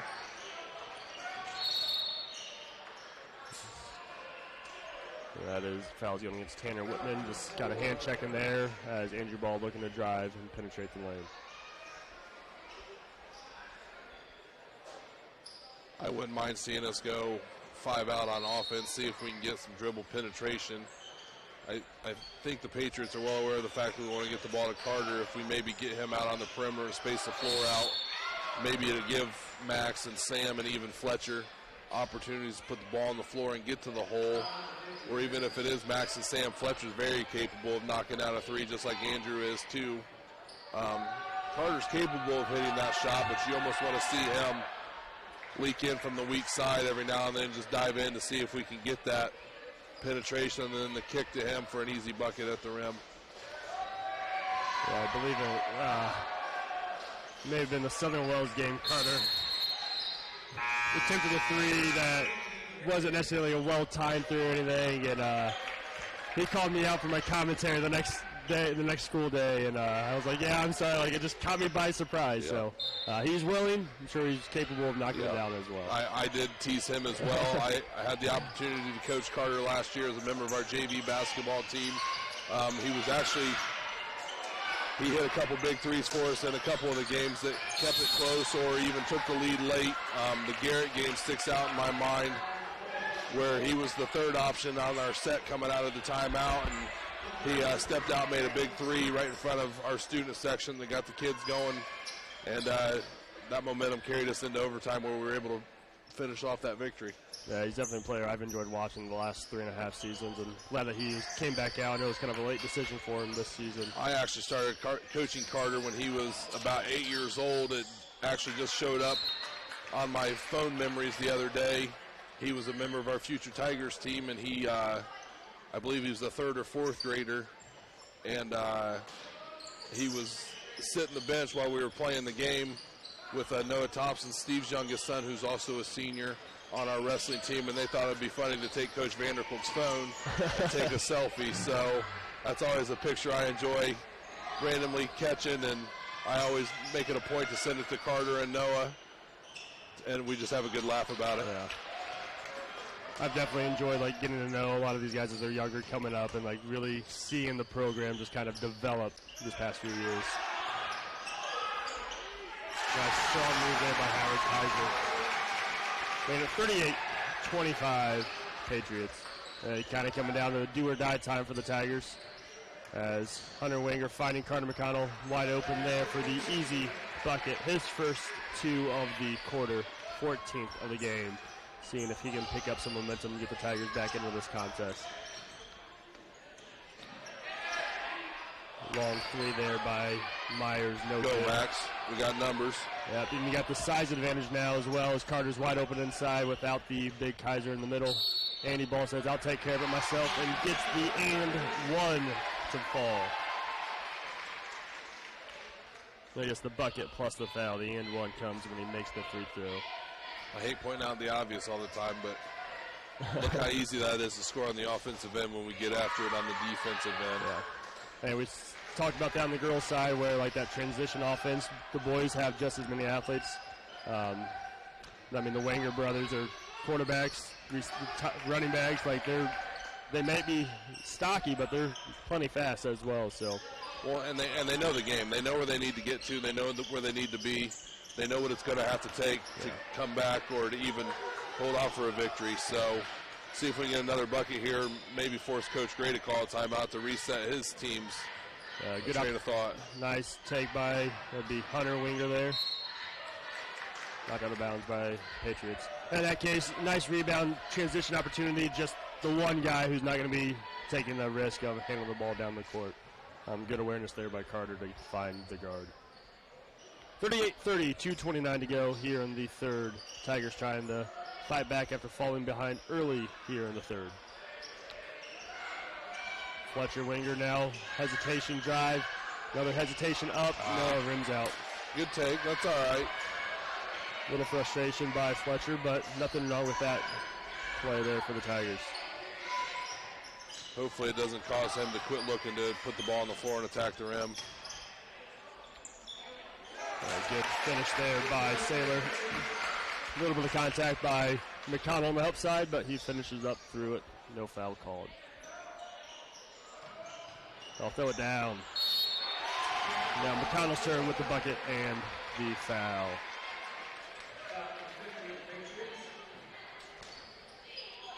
If I'm Coach Grau, I'd probably even challenge Carter here a little bit more next time he gets an opportunity to talk to him to work even harder in the post, because the harder he works in the post, the easier it's going to be for him. If he can seal off his defender and we get that ball rotating around the perimeter and getting it into him, he's just going to be easier for him. Now we've got both of Heritage's big men with 3 fouls each, and Lepper and Kaiser. So yeah, definitely going to be looking for McConnell to kind of take over. I know Coach Grau and his bench, they're going to be able to recognize that and get things going. Timeout on the court, not quite sure. I don't believe the clock started after the missed free throw. Okay.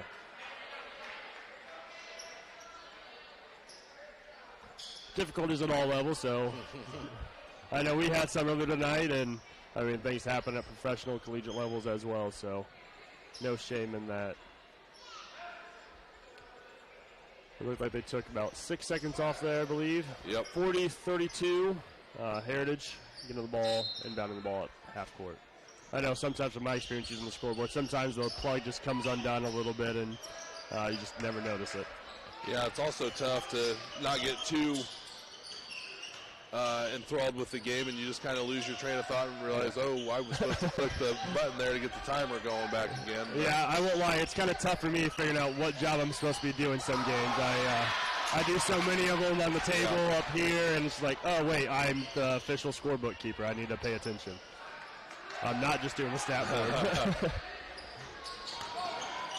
Nice transition play there by the Patriots. Nice catch. And he was able to collect himself there by Saylor, put it up for 2. I do appreciate our aggressiveness and willingness to try and get the ball to the rim. Oh, I'd like to see Hunter finish that spin move and go up with a floater there. I would say probably a little bit of a mismatch there with Kanapke on him. Kanapke coming in with more experience, obviously, but Hunter with the size. Carter knowing that he has a mismatch now, and he goes up through the contact. Straight up contact, nothing. Oh, we're getting beat down the floor in transition. And that is Tanner Whitman. He's coming in. He's the pseudo big man right now for the Patriots, and he's willing to run the court for Coach Gray's team. Probably a communication breakdown there on the Tigers. They probably assumed that Carter was going to be protecting the rim there, but he wasn't able to keep his balance after he finished at the rim. And good hustle there by Hunter Winger, making sure he's back, because you just never know in a fast break opportunity. Just unfortunate that the Patriots had 2 or more guys down there. Good foul. Can't give up the open layup, and forcing the Patriots to earn it at the line. 14 seconds to go here in the third. 44-34 with Dalton Wasson looking for his first points since his 11 in the first. And that first free throw rims out. Eli Garrett checking back in. Looking to give some breather to Max Toppenhagen here. Just 14 extra seconds here for Max. As now Wasson looking to get back to the scoring ways there with the second free throw. 45-34. And that brings in Dylan Hale checking back in for the Patriots. Looks like we're going to try and get the ball to Carter here in the post, or maybe one of the Winger twins on an up screen for a 3 here.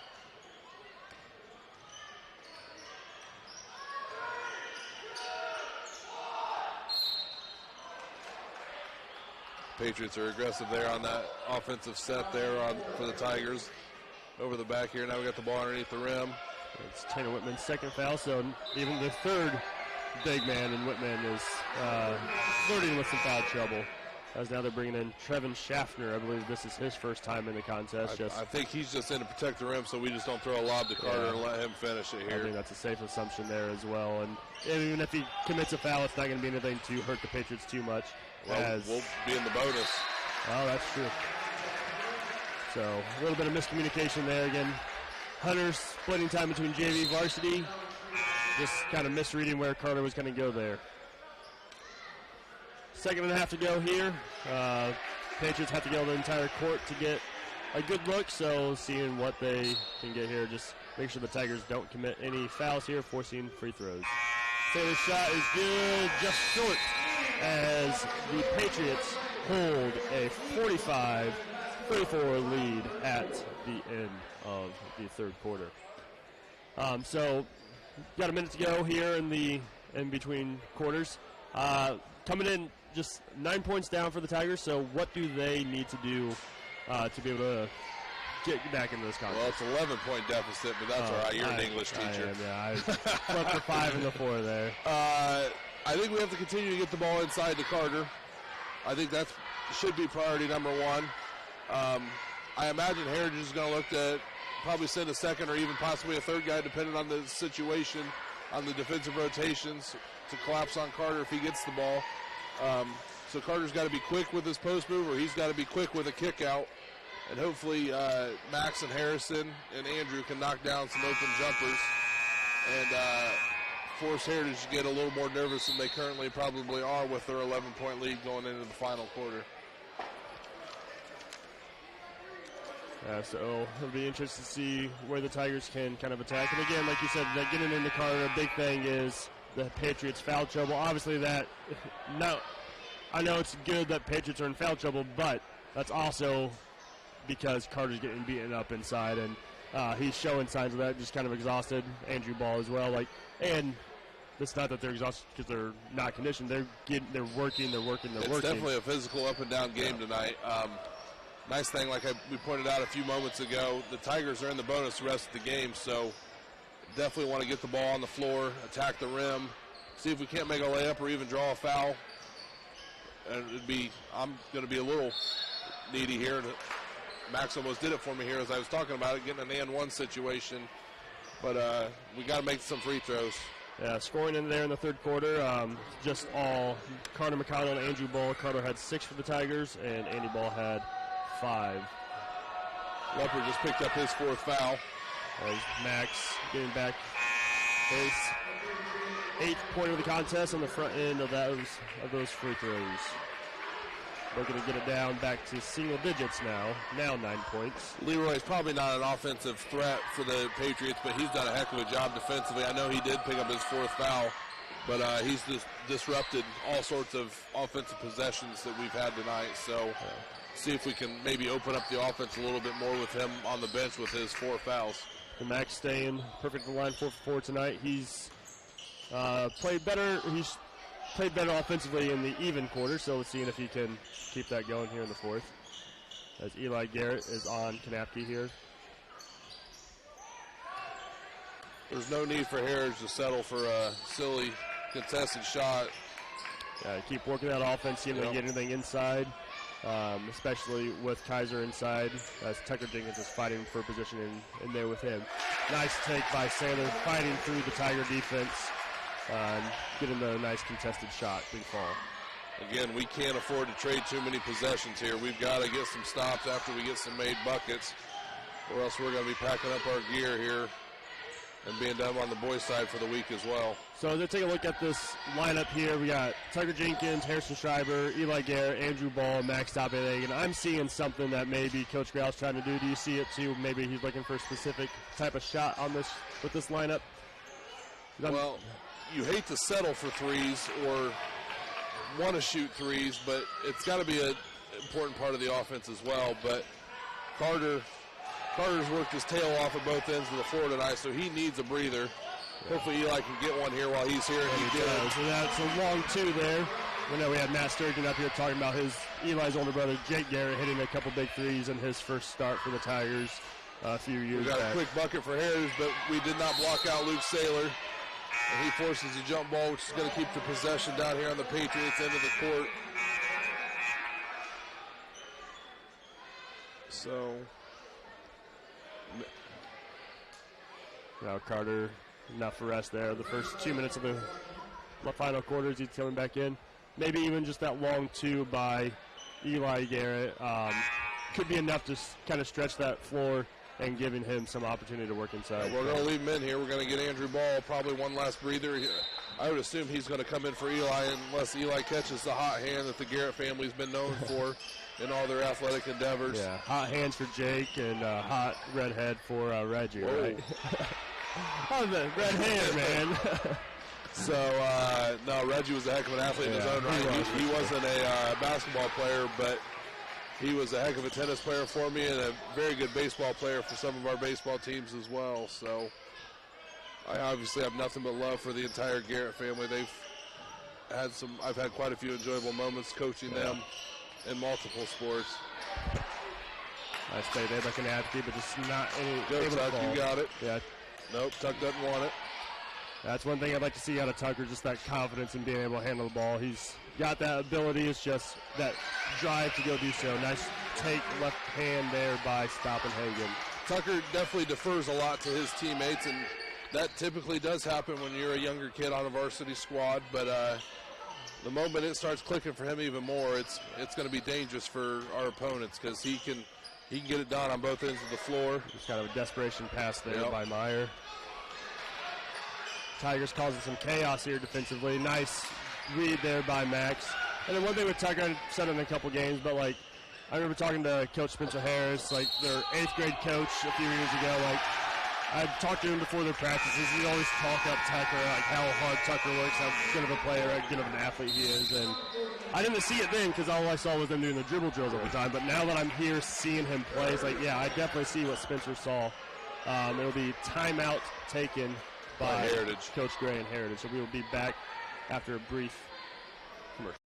Good evening, Bluffton basketball fans. My name is Nathan Shelton. As an advisor at Shelton Financial Group, the thing I enjoy most is talking to our clients about what matters to them. As our clients prepare for and enjoy retirement, some enjoy spending time with their grandkids, some prefer to travel the world, and for others, it's giving of time and resources. As you think of and prepare for your retirement, we'd love to talk with you either virtually or in person at one of our office locations in Austin or Fort Wayne. You can also call us at 260-436-7006. Nathan Shelton, investment advisor representative of USA Financial Securities, member FINRA SIPC, a registered investment advisor. Welcome back after the 30-second timeout by Heritage. It is 47-40 Patriots with 4:43 to go here in the opening round of the 99th annual ACAC basketball tournament. That last sequence started off pretty well for the Tigers. We got to stop on the defensive end, and you like seeing Max be aggressive and getting coast to coast, and I'm obviously a little biased and maybe even a homer now that I'm doing my broadcasting, but I thought Max drew a foul there at the rim, but the guys wearing the striped shirts saw it differently and called a turnover on Max, so it's now Heritage ball. Yeah, I think we have a little bit of leeway being homers on the Wells County Voice for Sports Network. More than okay with that. A little bit tougher when I'm calling Southern Wells, Norwell games, but Heritage Sailor looking for a three, and that rims out. Eli Garrett able to pick up that rebound. And now the Tigers looking to go chop away a little bit more. It looked like Andrew Ball came in for Tucker during that timeout break. And I like this option of having Eli out here. I know he doesn't get a whole lot of minutes for the Tigers every game, but he's got a nice shot, and he's just going to be a nice option here as the Tigers are looking to kind of get something inside to Carter, and that could definitely open up something for Eli. Well, we're not the most physically imposing boys basketball team in Northeast Indiana, but Heritage doesn't really outman us anywhere and everywhere. So this is an opportunity for Eli, who isn't as physically imposing as some of our basketball players and most of our opponents are. So he's capable of hitting some shots. He's capable of handling the ball, helping Max with that. So let's see if we can get that going for him. Yeah. Tigers do have 4 team fouls, so I know there's 3.5 minutes to go as Wasson gets his first field goal since the first quarter. 49-40 for the Patriots. But just over 3 minutes to go, like, it's not necessarily desperation time where the Tigers have to start fouling, but they only have 14 fouls, so, like, they can afford to be aggressive at this point and try to force them. Coach Grau is calling for some full court pressure here. See if we can get Heritage out of a rhythm and speed them up a little bit. Harrison there getting called for the body check. I believe that's his third or fourth. I'm a little bit behind on the book now. I know Leroy Lepper has 4 for Heritage. I believe that's why Kaiser's back in for the Patriots. And yes, that is Harrison's third, according to the scoreboard. It's got to be close to a 5-second count there. Go get it, Carter. Go put some pressure on. Don't foul him, though. Yeah. Thought Carter was going to go swinging for a deflection there, and I was a little worried as the tone of my voice changed there. We want them to kind of shoot that as long as it doesn't go in, because that's forcing a quick shot. Oh, calling a foul there on Kaiser as he swung it. I believe that's his fourth as well. That's what I have, too. And obviously, that's a shooting foul, because that's not a player control foul. That's right. So 1-and-1 free throw opportunities as Coach Gray's going back to the bench for starter as Lepper's coming back in. So it's be Stoppenhagen shooting the 1-and-1.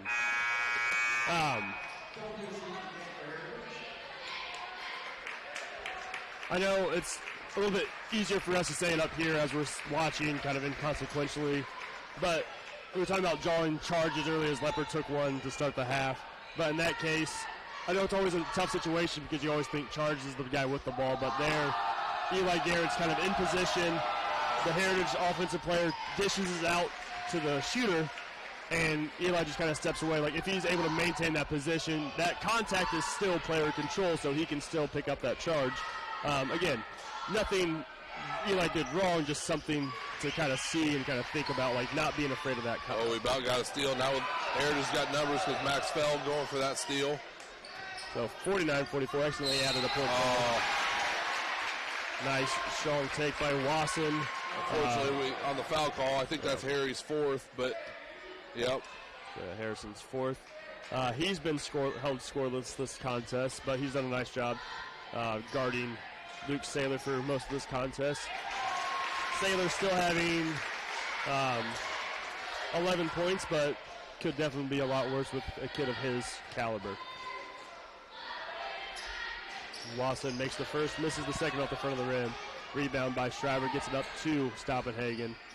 And with just 2.5 minutes to go, Coach Grau leaving his senior leader, Harrison Schreiber, in the contest, seeing if he can get anything going. Get in there, Carter, nice job by Carter. McConnell drawing the foul and making the basket. Good entry pass there by Harrison. That's Lepper's fifth. He's done. And again, you kind of talked on that, like Lepper had 4 points tonight. That's 5 on him. Why are they not stopping them? Yeah. He should be out. He should be out. Yeah, they haven't started the clock. Props to the table for knowing the situation. Yeah. Okay. Let's see what's going on. Now, are they going to call a technical foul or anything? Like, I don't know what this situation is. I don't know what the rule would be here. When I looked down at the scores table when they reported the foul, the scorebook keeper did have her 5 fingers up to call that a 5th foul. It looks like Coach Grau is looking for a little something extra, but I think the officiating crew is just going to chalk that up to miscommunication between the scores table and the officiating crew. The officiating crew is going to kind of sort this out here and see what's going on. Even Bluffton's bookkeeper, Matt Sturgeon, he's like waving like, no, like you guys were doing everything that you should have been doing. And again, credit to the scoreboard operator. She knew the situation. She didn't start the clock. So really no harm done as no time was wasted. And Bluffton's 2:31, able to kind of set something up now. 50-46 as the Tigers looking to make this a one-possession ball game. Andrew Ball finding Carter McConnell. Carter kicking him back out. Carter now has Saylor on him, seeing if he was able to score on him earlier in the game, but see Harrison get to the rim here.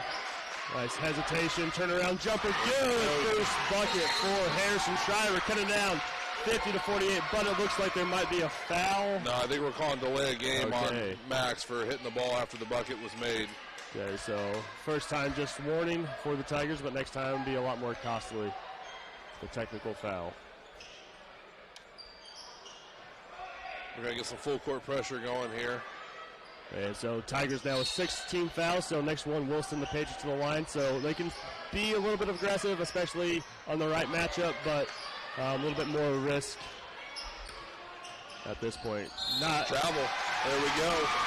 Tigers, I believe, looking still for their first lead of the contest, or do they lead a little bit in the second? No, we started off down big early. I think it was 8-0, and we were able to kind of chip away at it. So 50-48, just under 2 minutes to go here at Heritage High School, the opening round of the ACAC tournament. It is Heritage 50, Bluffton 48. I'm calling Andrew Ball for a go-ahead 3 here. Heritage and Bluffton, two programs that have had a lot of success in this tournament. Andrew Ball for that 3, and it's good! Robert Vanderkolk finally with a correct call. Hey, you make 27 predictions, one of them's bound to hit. All right, 51-50. It is the Tigers' first lead of the night. Same reason why I spent 33 years predicting the Cubs World Series. It finally happened in 2016. Yes, it did, and I love that night. One of my favorite nights ever. And Patriots almost turned it over in the corner once again. Tigers still causing some pressure on the defensive end. They have the momentum in their favor now. Saylor looking for a shot. No good. Carter corrals that rebound. Harrison bringing up 1 minute to go. We're in double bonus, too. They're going to have to foul here. Yeah. Take care of the ball here, boys. Get an open layup. Take an open layup if you get it, but no reason to shoot anything outside of the lane here. Carter McConnell's the reason why we're staying in this game, but I don't want to really stay him with the ball. He's not our greatest free throw shooter. The other 4 are all pretty good free throw shooters. Yeah. Looks like Coach Gray wants to foul if Eli gets the ball. He doesn't have confidence in the sophomore being able to hit some clutch free throws. Max is going to attack the rim. Okay.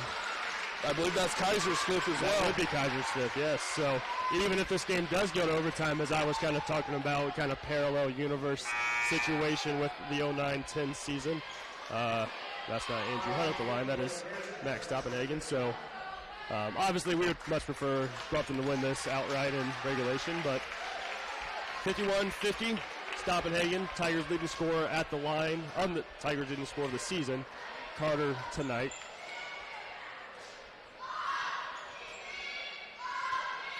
And he hits the boy Max. 52-50, 41.2 seconds to go. Looks like Coach Grau wants to call a timeout on a make. He doesn't have many left, but you definitely want to get your defense set and get whatever you want to do. Second one rims out. Carter probably would have been safe but it looked like his left hand was off of his back. Good call by the official, especially right in front of him. Again, people say over the back, over the back, over the back is legal. You can be taller than the other person. It's just when you go through, displace that. I don't believe he's the shooter. I believe Kobe Meyer's the shooter. I thought he went over the back on number 3 here. We're going to have to go back and watch the film later. Obviously, we can't do anything about it, but Lawson stepped up to the free throw line. And he makes the front end with that 1-and-1. Tie ball game. 51-52. Tigers lead still. Lawson now looking to tie the ball game. Yeah, Max made the first free throw. Oh, my gosh. Oh, they're going to give him another free throw because the home scoreboard operator, who's embarrassed by her actions right now, hit the horn.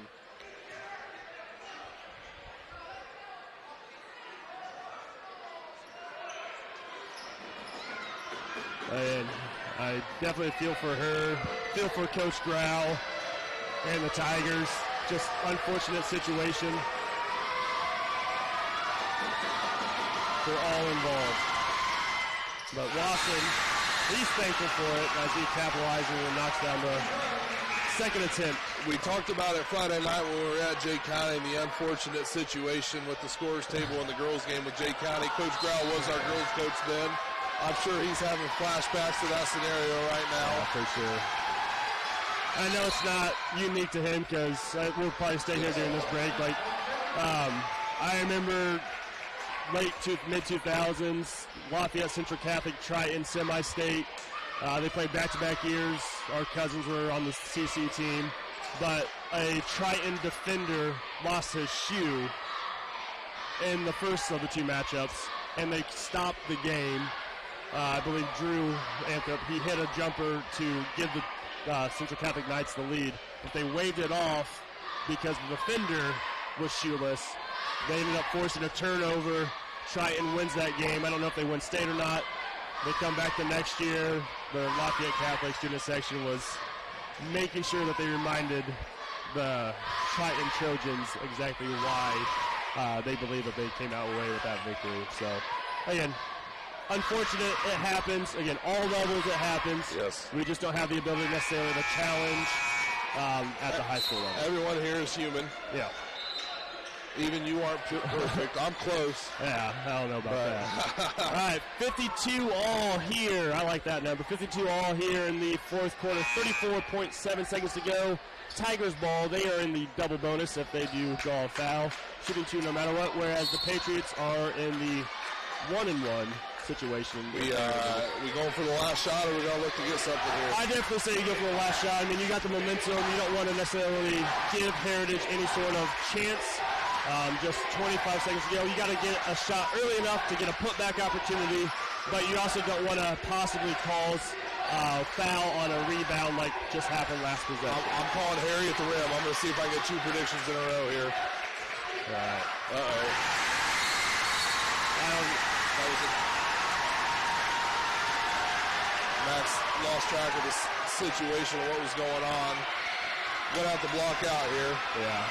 So that brings Dylan Hale to the line. He is scoreless tonight. We need to get Max in there to block out. All right, yeah. Eli's coming in to block out. I don't necessarily know if that was the worst thing because you know you're the last line of defense there. It could be a wide open layup. As Hale misses that free throw off of the back of the rim. Tigers come away with an unfortunate break. Max is looking to make up for it. Drawing the foul. Yep. So he'll be in. Eli hit the 3. Eli hit the 3. That's all right, though. Max is going to get a chance of retribution here. Okay, yep. Harrison doing a nice job saying, hey, come back.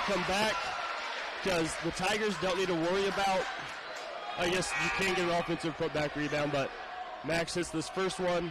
That's when you call him back because you don't want to risk any fouls.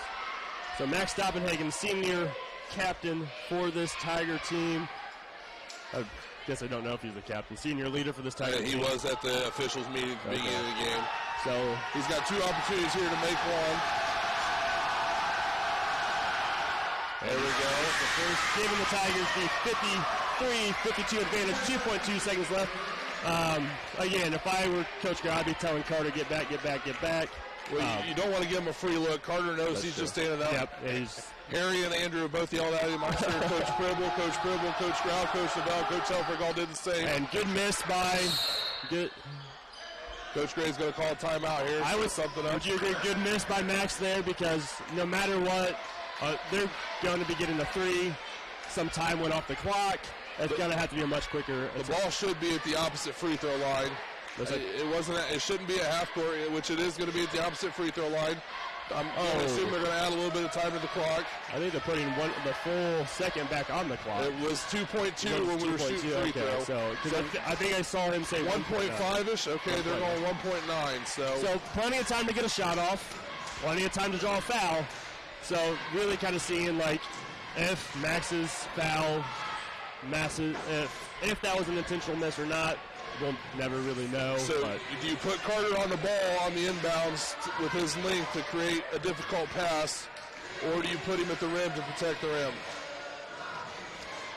I think I put him on the ball on the pass just to kind of make it uncomfortable for that inbound. I'm definitely putting Carter there. Again, I've been picking on Carter a little bit tonight, but he's definitely more prone to make a aggressive foul, aggressive attempt at the ball. Let's call it an aggressive attempt. I don't want to just assume he's going to foul. But, I would definitely make it more difficult. So they're now putting the ball at the baseline. Yeah, I know my scoreboard shows 2 timeouts for Bluffton, 3 for Heritage. I honestly don't know who has how many timeouts. But, I would definitely put Carter up on the ball. Andrew Ball is plenty big enough where he can be protecting the rim. They got Tucker Jenkins in here as well. He's probably going to be the one protecting the rim. Looks like they're going to go Harrison up there at the ball with 4 fouls. That's probably not a bad idea either. That's true as well, especially if the worst case, if the foul's committed and it goes to overtime. They're going to put Carter on Sailor here because I assume that he's going to get this last shot here. He just got to put his head in his shoulders. Don't leave the rim, boys. Don't leave the rim, boys. Don't foul Tucker. And the Tigers coming away with the big come-from-behind victory, 53-52. as the leadership of Carter McConnell, Max Stoppenhagen really pulling the way on the offensive end, but cannot stress enough the defensive effort by the entire Tigers, especially Harrison Schreiber, as he had the tough matchup of Luke Saylor all night. A heck of a comeback effort by the boys there, especially in the second half. They never gave up. Looks like you and I now have plans Friday night. If Scott doesn't want to call that game, where are we going again? That would be South Adams or Woodland? I believe yeah, it'd be South Adams or Woodland because Jay County AC plays Southern Wells, so we're going to Jay County or Woodland again. So I'm going to be totaling up the points. If you kind of like, as we kind of end up here, I will go to a quick break. We'll have final stats. I believe I did a much better job keeping these stats here after not worrying about any technical issues. So we'll be back after a word from our sponsors. Nick Huffman, a Bluffton High School graduate, is ready to help you buy, sell, or build your dream home. If you're ready to start a new chapter in your life, now's the time. With historic low interest rates, houses are moving at lightning speed. Whether you need single-family, multifamily, agricultural, commercial, property management, mixed use, or land development, give Nick a call or text at 827-8255 or send him a message on Facebook at Real Estate by Nick Huffman. Nick is located at the Steffen Group at 107 West Market Street in Bluffton. His number again is 827-8255.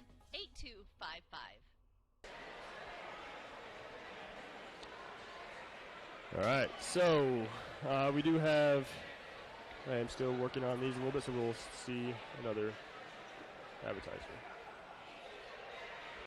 Is filled with fabulous golf courses that offer a variety of experiences and are as diverse and distinct as the regions they're in. And there is one right here in your backyard that you shouldn't miss. Green Valley Golf Club, located at 2635 East, 150 North in Bluffton. You deserve a little time on the greens, so book your tee time, brush off your spikes, and get ready to play. Green Valley Golf Club, located at 2635 East, 150 North in Bluffton, just east of the Stone Quarry. Head on out to Green Valley to hit some balls on their driving range or putting green. Call 824-4510 to reserve your tee time. Green Valley, where your friends play. All right, so welcome back here at Heritage High School. It was an exciting contest here in Monroeville as the Tigers come away with a 53-52 victory. I know we kind of joked about it a little bit, kind of reminiscent of the 09-10 matchup between Bluffton and Heritage. Kind of similar where instead of overtime, just a really big nail-biter, barn burner here.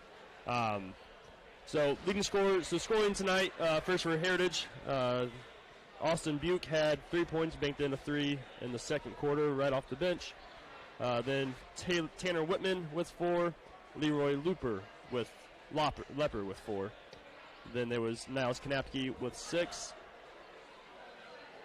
Howard Kaiser with 7 inside. Luke Saylor being held down to just 11 points by the defense of Harrison Schreiber. And Dalton Wasson scoring 17 points, 11 of which coming in the first quarter. So nice adjustment there by the Tigers to shut him down. On the Tigers' end, Harrison Schreiber, Sam Bumgarner, Fletcher Winger all contributing 2.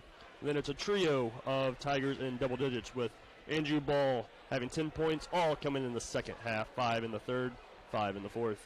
And then Max Stoppenhagen really kind of being the one to kind of put the cap on the comeback victory with 15 points, 7 in the second quarter, 8 in the fourth. And leading the way, just kind of a workhorse all night on the inside, was Carter McConnell, 20 points. That was 12 in the first half and 8 in the second. Props to Carter tonight. If you'd have told me beforehand that he was going to score 20 points, I probably would have doubted your prediction ability, which we should probably give you more opportunities to make predictions than I do. But I think I got one right tonight, and it was a big one, so I'm going to go ahead and hang my hat on that one. But, yeah, Carter did a tremendous job for us, especially early on in the game. That game could have gotten out of hand real quick had he not gotten those early buckets. So testament to him and his hard work. I didn't see him being the focal point of our offense early on. And even by his own admission, he's probably our third or fourth option when he's on the floor. But we made it. Coach Grau wanted the ball inside. He got the ball inside and was able to finish. He's he's got the length and the athleticism to do it. Every now and then he will get himself a little bit unbalanced where he isn't able to get off a great shot or he gets pushed off his desired location. But when he gets the ball where he wants it, it's more than likely going in. Yeah, I thought, again, like a nice job. We kind of talked about it a little bit during the game. Like, obviously, like leading the Tigers in scoring, but just fighting through that pressure by the Heritage defense. He pretty much single-handedly forced 10 fouls at least with Leroy Lepper and Howard Kaiser both fouling out. And those are two both big, strong guys. And Carter was beaten up tonight, and he just kept going. And that really opened up that lane for Max, because, again, Max really showed up in the second and fourth quarters. Both of those times, those bigs are on the bench protecting their fouls or being fouled out. So, like, Max was able to see that opening, get to the rim, draw other contact, and capitalize from the line because he was 2, 4, 6, 8, 10 free throws, 8 of 10 from the line tonight. Again, we don't know if that was an intentional miss or not at the end. So it was an intentional make before the miss, so I'm all right with that. That is right. So one scoring update from the boys' side of the ACAC tournament. Jay County defeated Adams Central 39-31 in round one. Not a surprise there with a low-scoring game between those two teams.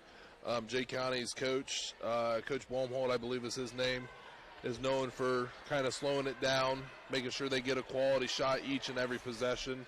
Coach McClure, who's been the Jets coach forever, very well known, especially with the two of us with microphones on our heads right now. He's going to come out in the 2-3 zone. He's going to dare you to shoot it from the outside. He's going to give you some contested looks from the perimeter, but he's not going to give you too many opportunities at the rim. So it does not surprise me that there was only 80 or 70 total points scored in that game. So we are still in the final for Heritage or South Adams Woodland, which will be the victor of that game will be who Bluffton will be facing and where Bluffton will be traveling to. Obviously, like Woodland, the Tigers just faced them at Woodland, or that was at home, right? I just wasn't. Both games were at home against South Adams and Woodland. Yeah. Yes. So, and Bluffton was able to defeat South Adams early on in the season, a really close contest. So, kind of like, what are the matchups looking like between these two teams? South Adams is going to be tough. They probably have the best player in the conference in Joe Reedy. Or Woodland. Woodland, yeah. What did I say? You said South Adams. I'm sorry. Yeah. Joe's a heck of a player. He definitely got quite a few buckets, especially late in the game. When was that? Last Friday or last Saturday we played them at home. He kind of took that game over in the second half. Selfishly, I'm sure, Coach Grau will play anybody, but as an outside observer, I would rather play South Adams. We've obviously already beaten them earlier in the season. I think we match up better with them. They do have a couple guys that can score the ball. Yeah, Trey Schock just got a 1,000 Trey Schock points. just scored his 1,000th point. I can't think of the other kid's name, but he had a very successful night against us in the first half. Well, before you get too deep into that, I will say won't be South Adams. Okay. Woodland came away with a big 70-34 victory over the Starfire. So that does not surprise me. Yeah. So there will be a new ACAC champion. They will not be. The Starfires will not be defending their crown this season. So Woodland, the most recent champion then with a 2020 victory. They also won in 2017. Jay County then in 2016. Then, like we talked about earlier with Coach Muncie during the first quarter of the boys' game when he came up to talk to us about the girls' game, we're going to get another opportunity at Woodland. It will be the last time we see them this year since they are a 3A sectional team. We ran out of gas in the second half Saturday night. No offense to Coach Baker, the head coach at Woodland, and Coach Bricker, a dear friend of mine and a Bluffton grad, but Coach Grau, if he gets an opportunity to see a team live and in action and he's going to play them again, he's going to make those necessary adjustments. I'm not saying we're going to walk in there and win by 30 by any means, but he's definitely going to make life miserable for the Warriors on Friday night and try and get back to the ACAC tournament championship game for the second consecutive year. Yeah, and again, like Woodland is obviously a place where Bluffton is rather comfortable playing up there every other year, sometimes twice or multiple times with the sectional being hosted there a few times. So it's one of those things where it's going to be a nice matchup. And again, we kind of talked about it with the girls as the season's kind of winding down. obviously a tournament situation is an ideal situation to be learning, figuring out this team, and really figuring out your groove and coming together. And going up against a player like Reedy, like, it's just going to be a huge opportunity for the Tigers to really show that they're not going to go into this sectional as the team to be walked over. Like, it's their home court. They want to go out there and defend it. Yeah, Joe, like I mentioned, is probably one of the top 5 players that we're going to see standing across from us this season. So you always want to play against the best. Yeah. You don't want to just beat guys that aren't any good. You want to go out and compete against somebody and earn those victories, and I like our chances Friday night. I really do. And I wasn't at that contest, so I'm excited to see that game, see how it unfolds. So, yes, again, Bluffton will be traveling to Woodland. That game will begin at approximately 7:30. Will it be officially 7:30 or just? It will be the second game. Okay. They won't set it at 7:30. It'll just be 20 minutes after the conclusion of the girls' game, which I believe you said Woodland beat South Adams as well on the girls' side. Yes. So Woodland will be playing Jay County. Playing Heritage. Playing Heritage, yes, that's right. So once the East Allen County Schools contest gets over with, we'll play Woodland and boys basketball for the second time in a week. 6 days, yeah. And then on the other side of the boys tournament, that is Jay County, again, hosting Southern Wells. Jay County, they won the conference championship tournament in 2016. I don't know if that – I know they played Leo in the championship one of those years, 2015 or 16. That was that 1 year that they were both. It was 1 year they were both in the conference. Yes. So they're looking to get their second ACAC championship. Southern Wells is looking to get their first since all the way back in 1973. So the Raiders definitely looking to kind of just spoil the Patriots' hopes there. We're not quite sure how soon Coach Grau will be up with us, but we do know that he was wanting to talk with us tonight. I say we do one more commercial break, come back and talk for a couple minutes. If he doesn't join us, we'll sign off. And all right. And before we do get there, I guess I will say Wells County Voice, Norwell coming away with a 54-47 victory over Fort Wayne tonight. So congratulations to the Knights on that victory. So we will be right back after a word from an advertiser. When looking to sell or buy a home in Wells County, it's so important to work with an experienced full-time agent from the local area. I'm Bev Grish, and I'm beginning my 24th year helping families in the real estate business and would love to guide your family through the process. When you choose to work with a local agent who knows the Wells County market, you are a step ahead. I have built good working relationships with local lenders, realtors, inspectors, contractors, and appraisers, and it helps the process go smoothly. Whether you are buying your first home, a larger home, investment property, dream home, selling a long-time family business, or downsizing into retirement, I'm here to help. Heartfelt thanks for supporting me 24 years in the real estate business I truly love. Bev sells Wells at 466-1822. All right, so we're not quite sure where Coach Grau's at, but we do see Coach Helfrich, the varsity assistant coach. Looks like Coach Grant Pribble's trying to get a hold of Coach Grau, but we'll definitely take the words of Helfrich instead. The man, the myth, the legend, Craig Helfrich, ladies and gentlemen. Coach is finishing up some other media obligations, so we appreciate Coach Helfrich taking the opportunity here to come talk about tonight's interesting finish. Wow. Take a breath here a minute. Yeah. That was, great comeback by the guy. I mean, we could easy fold. We were down, 14, 16, whatever it was.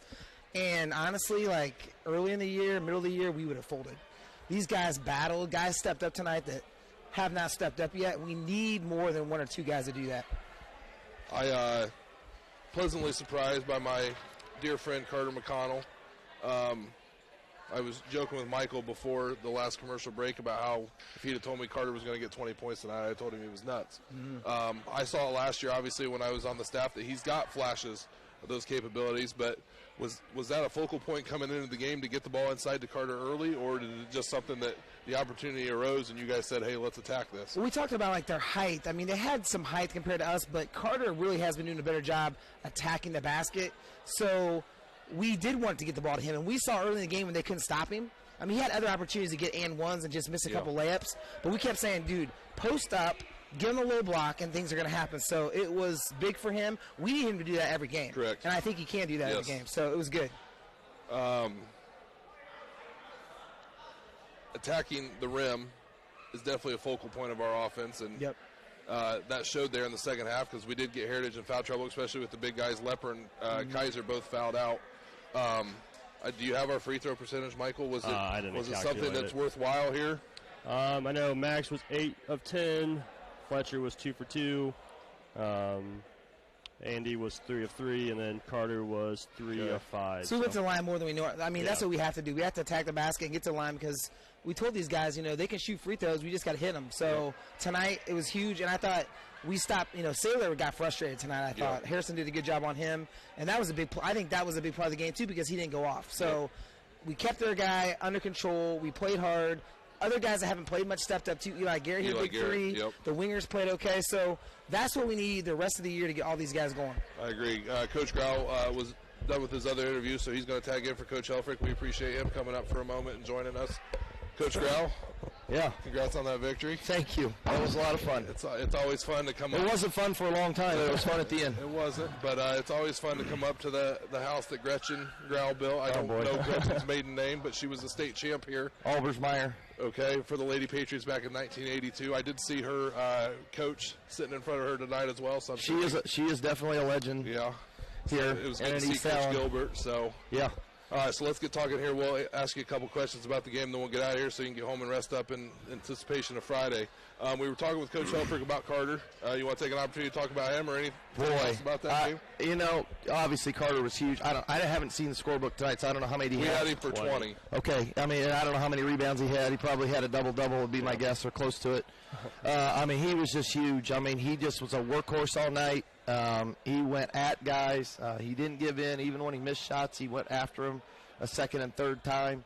And the guys kind of fed off that because they really felt his energy and what he was trying to do. And we had multiple guys step up. And for us, that's what it takes. I mean, we had the winger boys step in and just play. They may not have scored much, but they did the little things that we need to have done. Guard, take care of the basketball, talk on defense, get some rebounds, move the basketball. Those things are important. And then Eli Garrett, goodness, he came in and gave us great minutes tonight. He hit a big three. Andrew Ball hit a big three, obviously, to put us up one, I think, with about a minute 30 or something to go. Not to cut you off or pat myself on the back there, but as we're bringing the ball up that possession, I said, hey, Michael, Andrew Ball is going to hit a three for us here to take the lead. So I was 1 for 27 on my predictions tonight. I'm glad you called it, Coach. I'm glad you called it, Coach. I appreciate it. So Michael just had the results from the other conference games. It looks like we're getting a rematch for the second time in a week with the Woodland Warriors at Woodland. So we're going to go to Woodland? Yeah, and Jay County beat Adams Central 39-31. Okay. So, and Woodland handled South Adams here. It was 70-34. So you've always been known with your teams to be defensive teams. Coach Helfrich mentioned it as you were coming up that we kind of took Luke Saylor out of his element tonight. I think that was definitely a huge reason why we were able to stay in the game early on when it was quite a deficit. Harrison did a great job of really putting him in tough spots and making him take tough shots all night. And I think that wore on him by the end, and I think we had good help on him too. Harrison had some trouble offensively at times, but boy, he hit a big bucket on the baseline late, and he steadies us a little bit. So that's big. We'd love to see him get more involved offensively, but the job that he did on Saylor is just really a nice job. Yeah, I wouldn't answer that. I don't know if Coach Bricker's listening to us right now, but I'll get back to that phone call here as we're heading out of Monroeville, Indiana tonight. Michael, I'll quit talking and give you an opportunity here to ask Coach Grau any questions or to sign off. No, I'm just really proud to see the way that this team is fighting. Again, we've kind of talked about it a little bit, like where past teams, like whether it was last year with you or the past couple of years with Coach Bennett, they just where in these situations they just kind of seem like they just kind of give up, and I've just seen this program rebuilding, just keep on fighting and fighting. Well, that's one of our big things is no matter, we have to surrender the outcome every single night.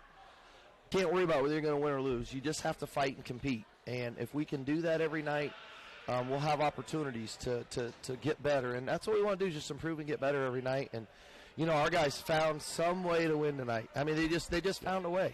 And that's huge for our guys for confidence, and it's huge for them to realize that they can do it. And I'm very proud of them for the effort that they put forth, because we know they can do it. Yeah. It's just a matter of, all right, how are you going to do it and what are you going to do? Yeah, and Heritage was the team that brought back a decent chunk of their scoring and whatnot from a regular season. In my mind, Heritage is, I thought they were one of the favorites to win a conference this year. I really did.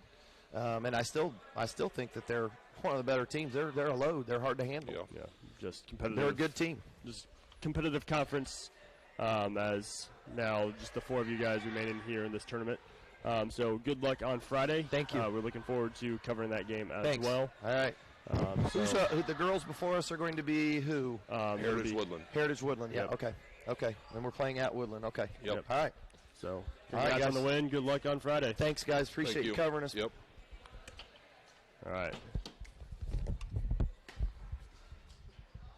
So, as we are wrapping up here at Heritage High School, I think it's pretty clear cut. Robert, Wells County Voice Player of the Game. I'm going Carter McConnell. Carter McConnell. Even though he's a Bears fan. All right, so thank you, Robert. Thank you for all of you listening in, watching in tonight. And don't forget our favorite growl, Caden Growl, for stepping in and helping us out with the camera tonight. Yeah, for sure. Big help there. So we will be back live, hopefully with much fewer issues on Friday for the ACAC semifinals, Bluffton at Woodland.